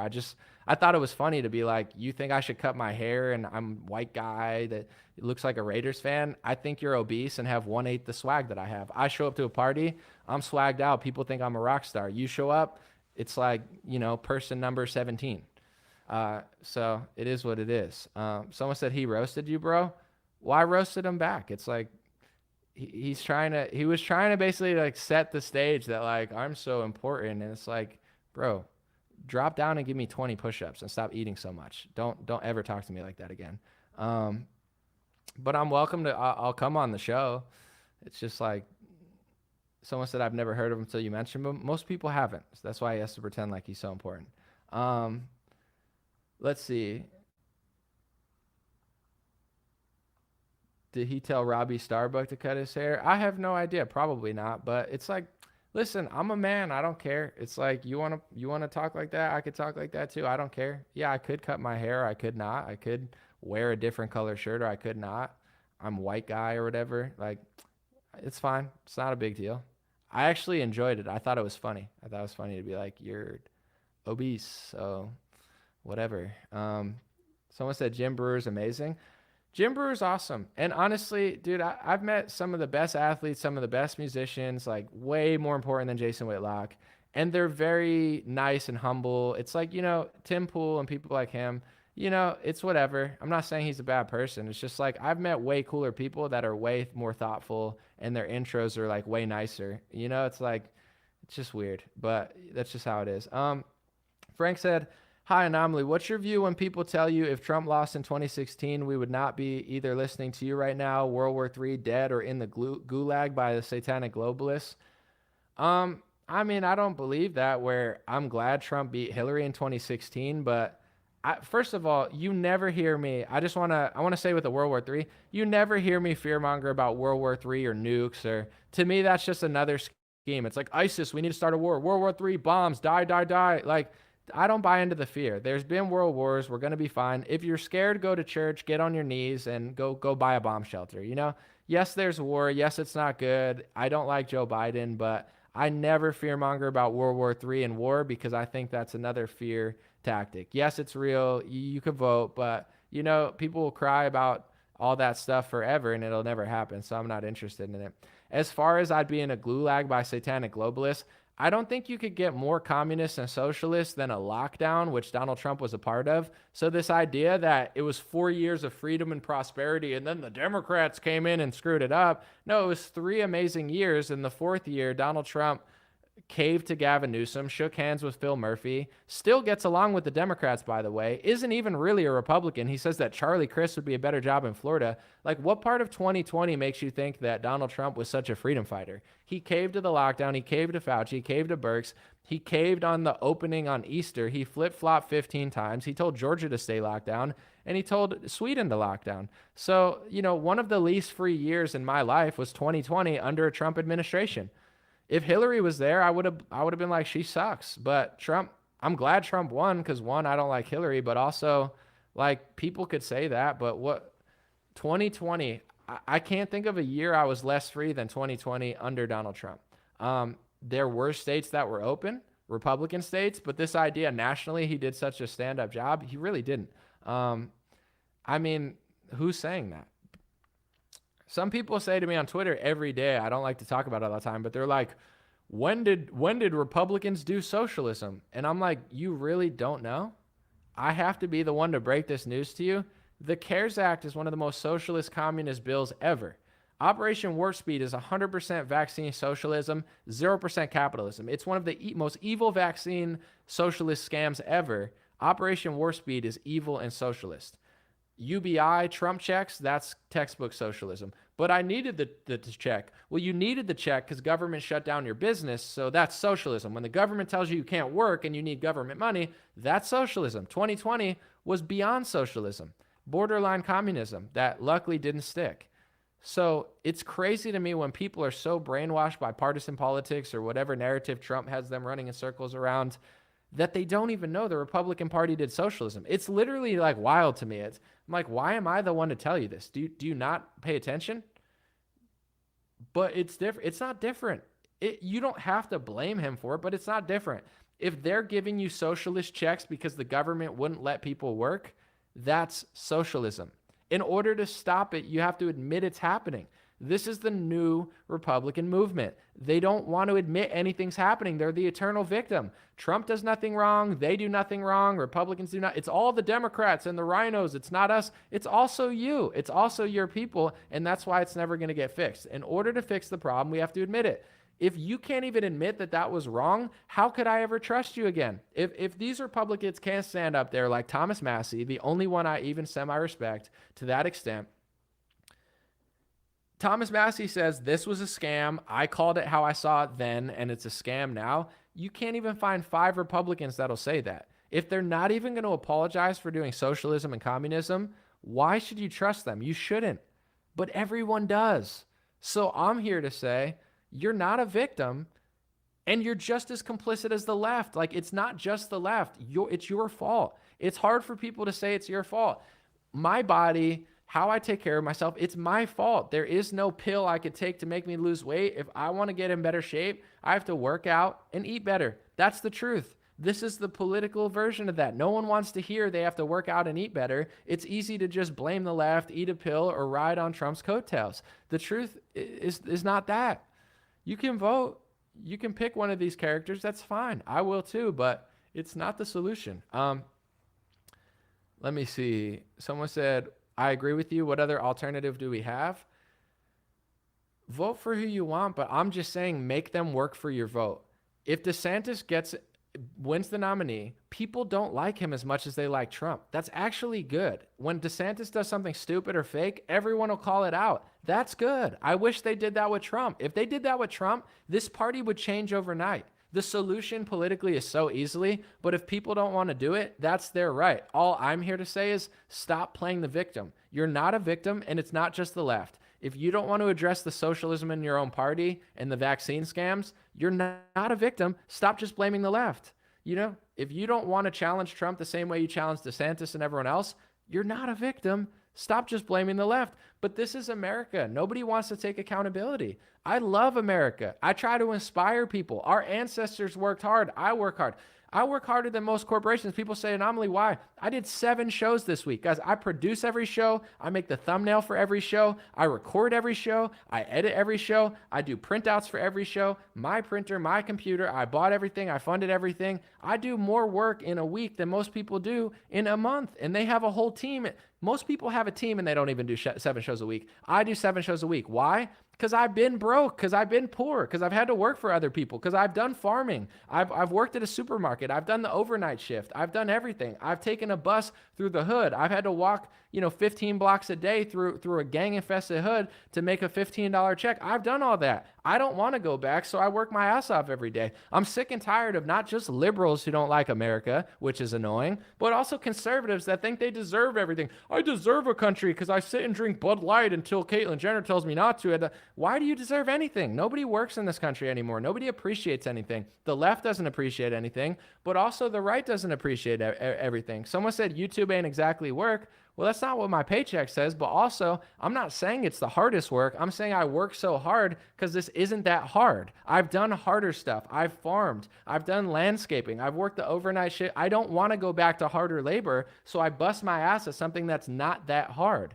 I'm not saying my job is so difficult. I'm just saying I work harder than 99% of these other people because I've done that other stuff and I don't want to go back because it is easier and it is way more fulfilling. So in general, I just don't buy into this narrative. Trump is like the pill that you take that it tells you you're going to lose weight if you just follow him, but it's not true. Everyone wants to hear it because it's easy. I'm not trying to be mean, but I know, I say this story a lot because it sticks with me. But when my grandfather from Italy told me that he had to make his underwear out of potato sacks and he came to this country on a boat and he started a trash business and then he went back and got my grandma and came back over here, you know what I'm saying? Like did everything he could. I think about that stuff. Now everybody thinks they just deserve everything. I deserve Golden Girls. I deserve Leave It to Beaver. I deserve the Power Ranger era. What happened to America? Well, it's not the same America you grew up in. You blew it. And now it's time to correct your mistakes. You didn't raise your kids. You got fooled by left-wing propaganda. You dropped them off at the indoctrination center. They tricked us. And it's okay. I'm not blaming people. I'm not blaming an entire generation. But admit that you got tricked and now fix it. Stop getting tricked on loop and just blaming the left or blaming these people. Nobody wants to work, So the political solution is have a spine. Do the work. If you really believe in the First Amendment, stand up to both parties and even people you like. If you really believe in the Second Amendment, don't let someone infringe on it. If you really don't believe that socialism is bad, call out socialism when Trump and the Republicans do it. If you don't do that, I'm here to say you don't deserve anything. Someone says I have TDS. I really don't. I'm just a honest person who works hard, who's not completely brainwashed. But if that's what you take from this, then keep getting fooled on the goofy loop. I don't know what to tell you. Go watch a channel that tells you you deserve America. No, you don't. This was earned. You go through certain parts of California, everything has Spanish names. Los Angeles. Why does it have Spanish names? Because it used to be Mexico or Spain or whoever was here was Spanish. And eventually Americans came and took it. And eventually it's going to get taken right back. You think you just deserve to sit in a picket fence and watch the news and like Trump? You think that's enough? That's enough for everybody? Half these people that are conservative parents, I'm not trying to be a hypocrite because I'm not a parent, but they sit there, they don't even raise their own kids, they do political activism, they watch the news, their kids end up hating them, their kids reject God, and they think that following Trump on True Social makes them a true patriot. It's like nobody wants to do the work anymore, and then they wonder why they're losing everything. And then they tell themselves in their echo chamber, all the kids are conservative now. There are no liberals. We won all 50 states. No, you didn't. The kids are not only super liberal, they're super gay. They're transgendering 7-year-olds. They're telling kids that they're the opposite gender, and it's working, and it's growing, and it's growing. So, you know, we can look at it and be like, all right, let's change this. But it takes more than just blaming one side. You also have to understand where you messed up, you know, and that's a tough pill to swallow. Someone said nobody speaks Mexican, bro. Spanish, whatever. I'm just saying. I'm just explaining. Like, everything happens for a reason. We're not the victim in America. I understand this is unpopular. People just want to be like, we deserve everything. We're right wingers, and we don't have to actually do anything or work for anything or stand up to anybody. We just gotta like support Trump and be loyal. I mean, that's all we have to do. If he takes money from pharma, we need to make excuses for it, patriots. That's what we're here for, to just lie to ourselves. Like, and you think you deserve something? When he locks down the country, he didn't mean to. He just got tricked. I mean, he just printed $6 trillion, but I mean, it's socialism. But I mean, it's like, you don't deserve anything. I don't buy, you know, politicians will tell you deserve the world because they just want your money and they want power. And once they get the power and money, they care as little about you as Democrats do. They might throw you a few bones. They might be worth voting for, but, you know, someone said you're not advocating for anything much different than Con Inc. Nothing I said is even remotely similar to Con Inc. And you're just like in a false paradigm. So when I say this stuff, people will be like, I'm not even pushing for libertarianism. That's not even what I'm saying at all. Nothing I've said here is even libertarian. I mean, I do agree with taxes, libertarian, but like, people can't process what I'm saying because they have binary thinking. It's fine. I don't expect everyone, but it's like when I say, look, you must like Biden then. It's like, what? When have I said that ever? You must trust DeSantis. No, I actually, like, people can't, they've been brainwashed to be like, if you challenge what I've been told, then you must be the enemy. It's like, yeah, keep bouncing your head off Democrats and Republicans. They're the real rhinos, not me, patriots. They're Con Inc. It's like, you know, nothing. I preach basic self-awareness, which is just like every tenet of conservatism ever, but it's like, Anomaly, you're conservative Inc. I don't drink Bud Light now. I drink Yingling. I'm drinking Yingling now, Anomaly. I'm fighting the system by drinking 6 things of beer every day. I'm fighting the system. You're Con Inc. for telling me that I'm not a victim. I am a victim. I'm a victim to the election. I'm a victim to the left. I'm a victim to the media. I'm a victim to this country. I'm a race victim. I'm a victim, Anomaly, because I drink Bud Light, Budweiser now, and Yingling. It's like, how is that Con Inc? Like, do you want someone to just tell you you're a victim? You're a victim to the left. Do nothing. Don't raise your kids. Don't actually improve yourselves. Just act psychotic and give the Republican Party money so they can print money, give it to Big Pharma, and then cry the victim while the Democrats give your money to Ukraine. Oh, yeah. How did Big Pharma get all this power? Because the Republicans gave them the money. They're shameless. But when has Con Inc. ever said any of that stuff? Never. Someone said I'm offended. I'm offended. I went so far today, I offended myself. So I'm even bothered by what I said. Someone said victimhood is profitable. I'm just trying to hype America up because I think we're losing everything for a reason. I don't believe America's a victim. This can't happen to America if everyone's on their game. Yes, the left has gone too far, but like the right is the left. You know, I like Bryson's Twitter account because he's just like, the right is socially more left-wing than Obama was. Like, you know, Obama's like, I don't believe in gay marriage, okay? And then like right-wingers are like, well, these transgenders agree with us, so we don't agree with trans, but we agree with these transgenders because they want our, it's like, I'm not saying you have to agree or disagree with that, but it's like the right wing is further left wing than Obama is.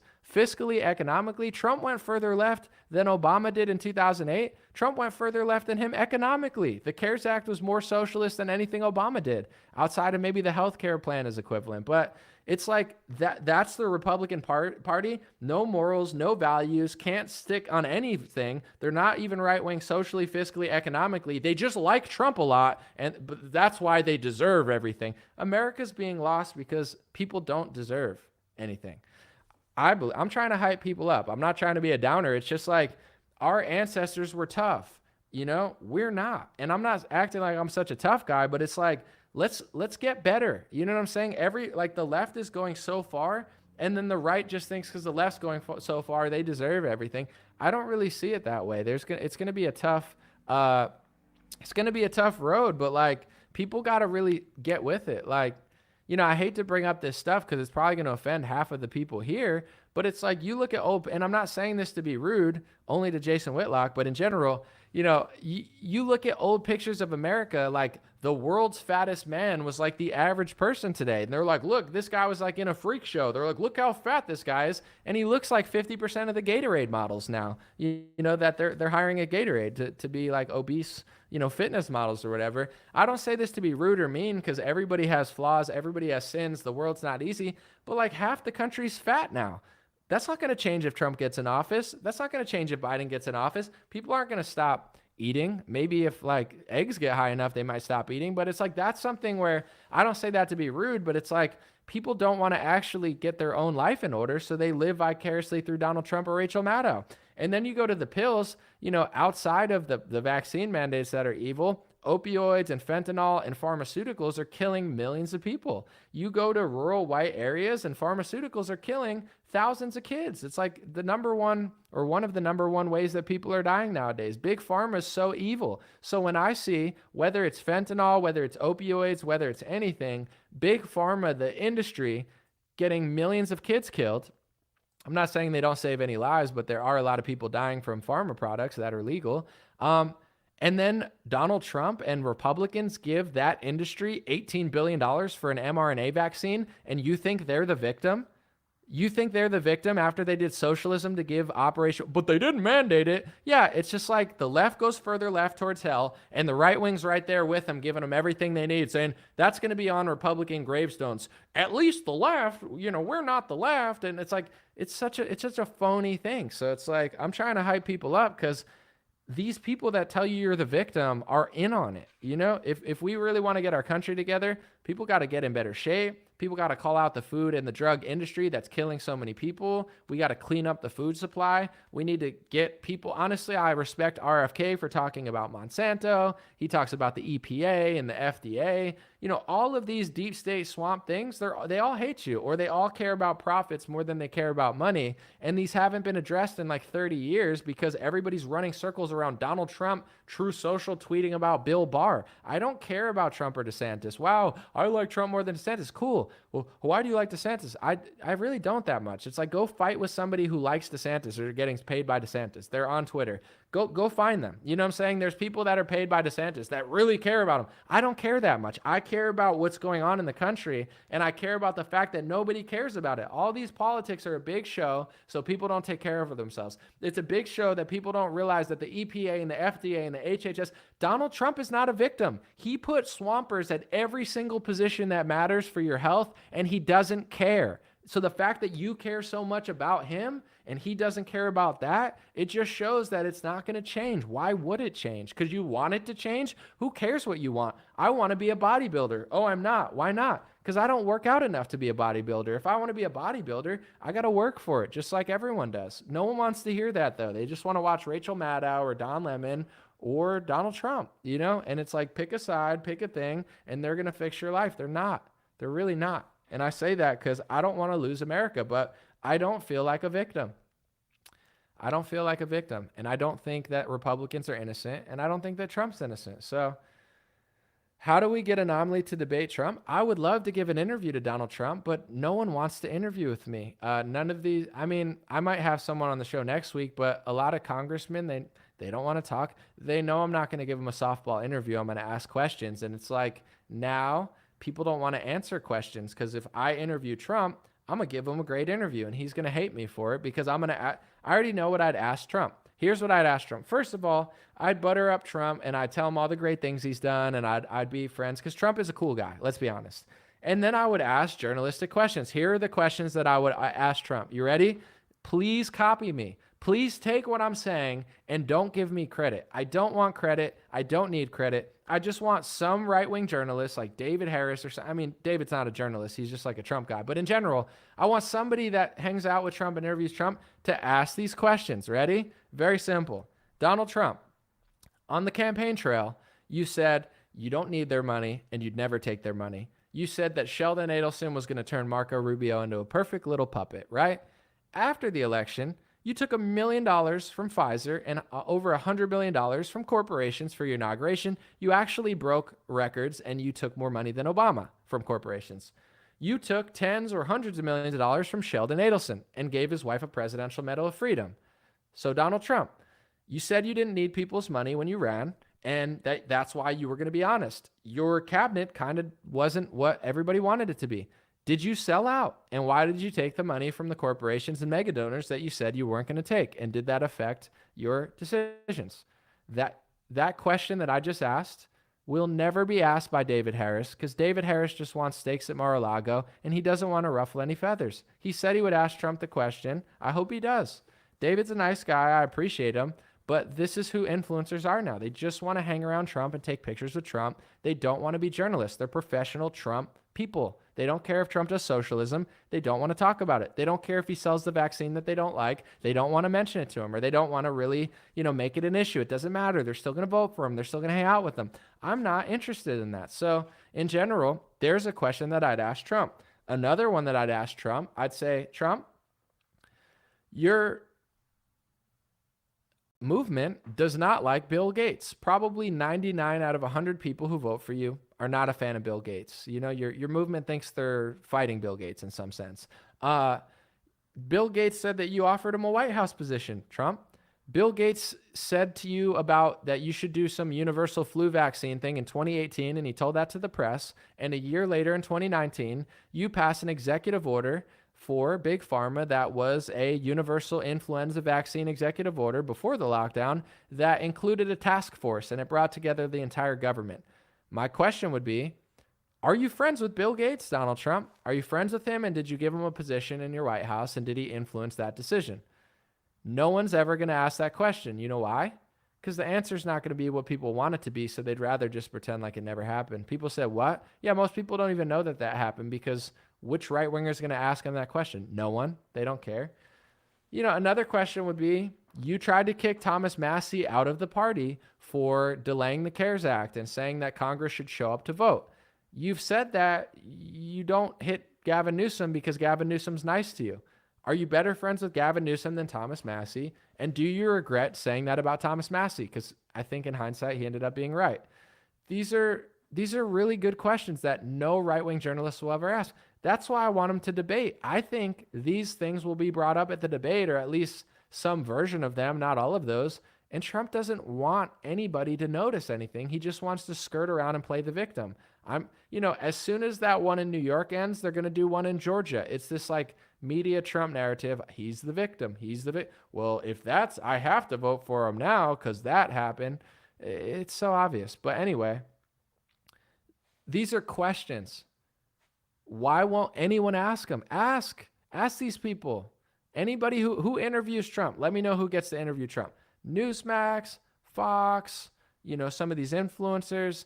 Ask them. No one likes Bill Gates in our movement. Is Trump friends with Bill Gates? Ask him, because he took what Bill Gates told him in 2018 and passed an executive order in 2019. Here's an easy question if people can't remember that. Bill Gates said that Trump gave him a position as a science advisor in the White House, and Bill Gates didn't want it. Did Trump offer him a position? Why won't anyone ask that question? Because they're not journalists. They don't want to know. But I want to know, because if my guy is working with Bill Gates, then he's not, that's not a good sign. Is that a good sign? That's normal to, what type of movement is this? I don't know. Let's see. Read a few more and then I got to go. The Dems are worth mentioning when you put down reps too. Well, I'm trying to use this analogy to explain to people. I've used it before, but if you're new here, which you must be because you're asking, if I'm the New York Knicks and we're playing the Los Angeles Lakers and my team, one of my players is scoring on our basket, that's a bigger deal than the other team. At halftime, you talk to your team. You don't play the victim. You tell yourself what you're doing. I'm an athlete. I love sports. I love playing at a high level. You don't play the victim. You don't blame the ref. That's corny stuff. You say at halftime, we have to play better defense. We have to do this. And if you got a guy on your team playing for the other team scoring baskets, that's the number one priority. How are you going to win a game when your team's scoring for the other team? That's why I talk about Republicans so much. Nothing you say or do matters if your team's working with the other team. If you win an election and end up in a lockdown with vaccine socialism where Republicans destroy the economy, nothing matters. They're not right-wing socially. They're not right-wing fiscally. They're not right-wing economically. They went further left than most Democrats did. They printed more money in 2020 than anyone's ever printed. You don't get it? You don't get why I talk about Republicans? Go follow one of these other NPC idiots who's like, oh, I'm against socialism. And then I'm like, Republicans did socialism. And they're like, no, I want to go to Mar-a-Lago. I don't want to talk about it. Then what are you? What are you? You're not a capitalist. You're not a conservative. You're an opportunist, socialist, communist. You know, there's a lot of right-wing communists out there who are like, I'm against socialism and communism unless you could show that my party's doing it. Then I don't want to talk about it because I don't want to lose my opportunities. Yucca, yucca.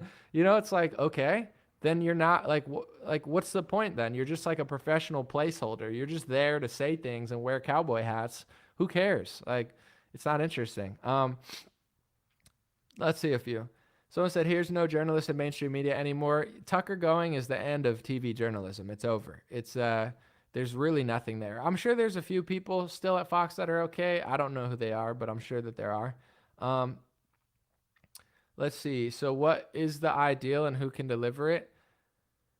Well, this is the whole question about the 2024 election. Like, what is your message? I have a message, and I don't cave to other people's message. To me, Trump's message is for him and his base, and it doesn't actually make sense, and it's just going to run people in circles. But if people are interested in that, that's fine. But I look at his message, and it looks like a trap.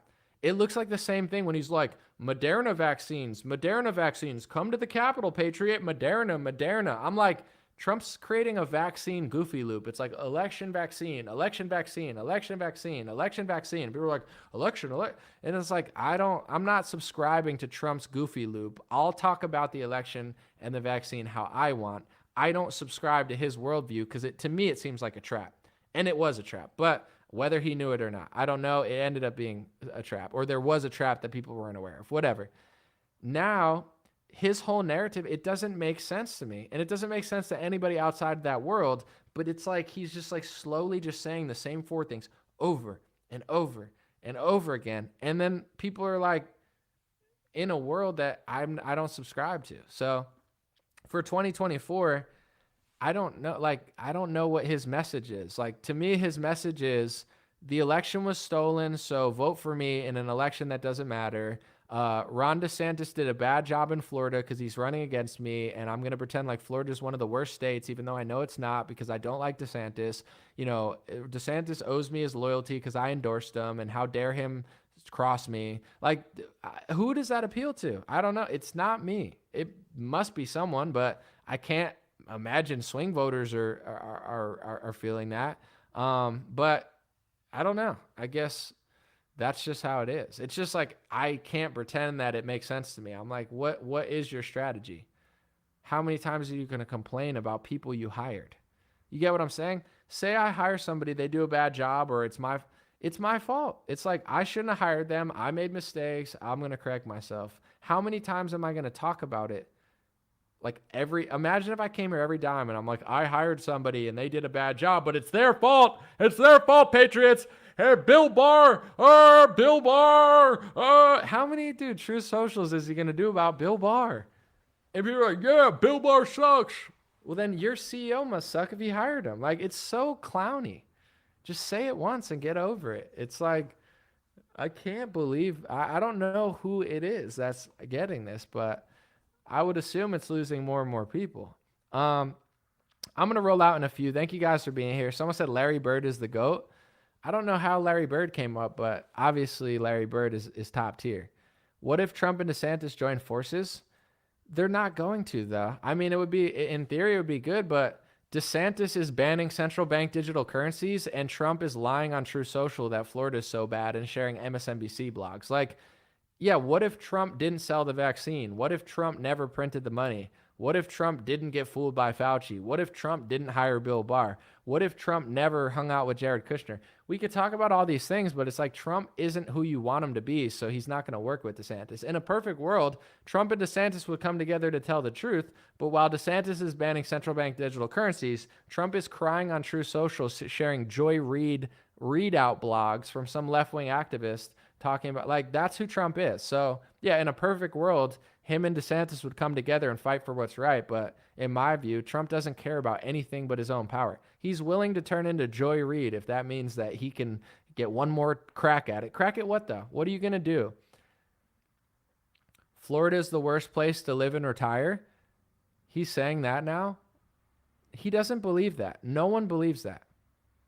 Maybe you believe it. Maybe it's probably one of the best places to retire. Everybody on the East Coast wants to retire in Florida. It's the number one most sought out state in the country right now. So the stats are proving that more people want to move to Florida than anywhere. Someone said it makes them look weak. It just makes them look fake and weak. I'm not interested in fake, but that's where we're at. We'll see what happens. That's my take for today. God bless you guys. God bless your family. God bless America. God bless the world. I'm going to do some shorter live streams this week, but let me know what you think in the comment section. I appreciate, even if you disagree, I appreciate you hanging out to consider it, because I want to win the 2024 election. I do not want Joe Biden to win. I want a Republican in there at this point, and I want them to do their job. So in order for them to do their job, I think at this point it would be smart, whoever the nominee is, to challenge them. And the fact that no one wants to challenge Trump, he doesn't want to debate, he's lying about Florida, he's provably worse than he's ever been. And if people's strategy is just let him sink into oblivion and act like it's amazing, it's not going to work. I'm fine with him winning if people challenge him, but if they don't, there's a 0% chance he's going to get my vote. Show up to the debate DeSantis and Elder, show that you're better, you can earn my vote. You dodge the debate, dodge every interview, and won't answer any, not getting my vote. Maybe someone else's, not mine. Please earn it. Show me you're better. I don't care that you endorse DeSantis. That's nice. That's so nice of you. But show me you're better. Stop crying about Bill Barr when he's banning central bank digital currencies. It's getting weird. Show me you're better on foreign policy. Say that. Just say that every day, and I would be more likely to vote for you. That's my take. Let me know. God bless you guys. Appreciate it. And those questions I asked, I hope someone steals those questions and doesn't give me credit. I don't care. Someone said anyone with an IQ over 50 knows about the 2020 election. Anyone with an IQ over 50 understands that Republicans signed the CARES Act and didn't even want to go there to vote and pave the way for mass mail-in ballots. What I'm trying to tell you is you're not a victim to the 2020 election. Trump isn't a victim to the 2020 election. It's like Epstein disappearing and them being like, we're a victim. Why didn't you put extra cameras in there? Why didn't you put a few agents in there to watch over? The truth is, the Republicans and Trump don't care enough, or else they would have done something about it. They play the victim of something that they were in on.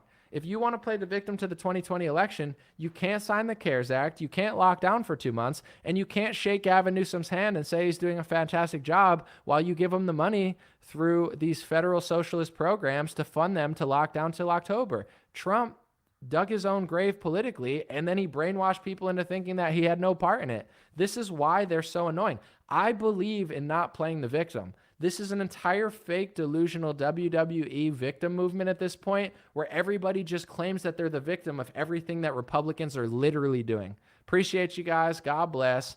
I pray that some people wake up. But if not, it's all good. Sometimes it's good to take a nap. You wake up, feel refreshed, drink some water, get the day going. Appreciate you guys. Have a good one.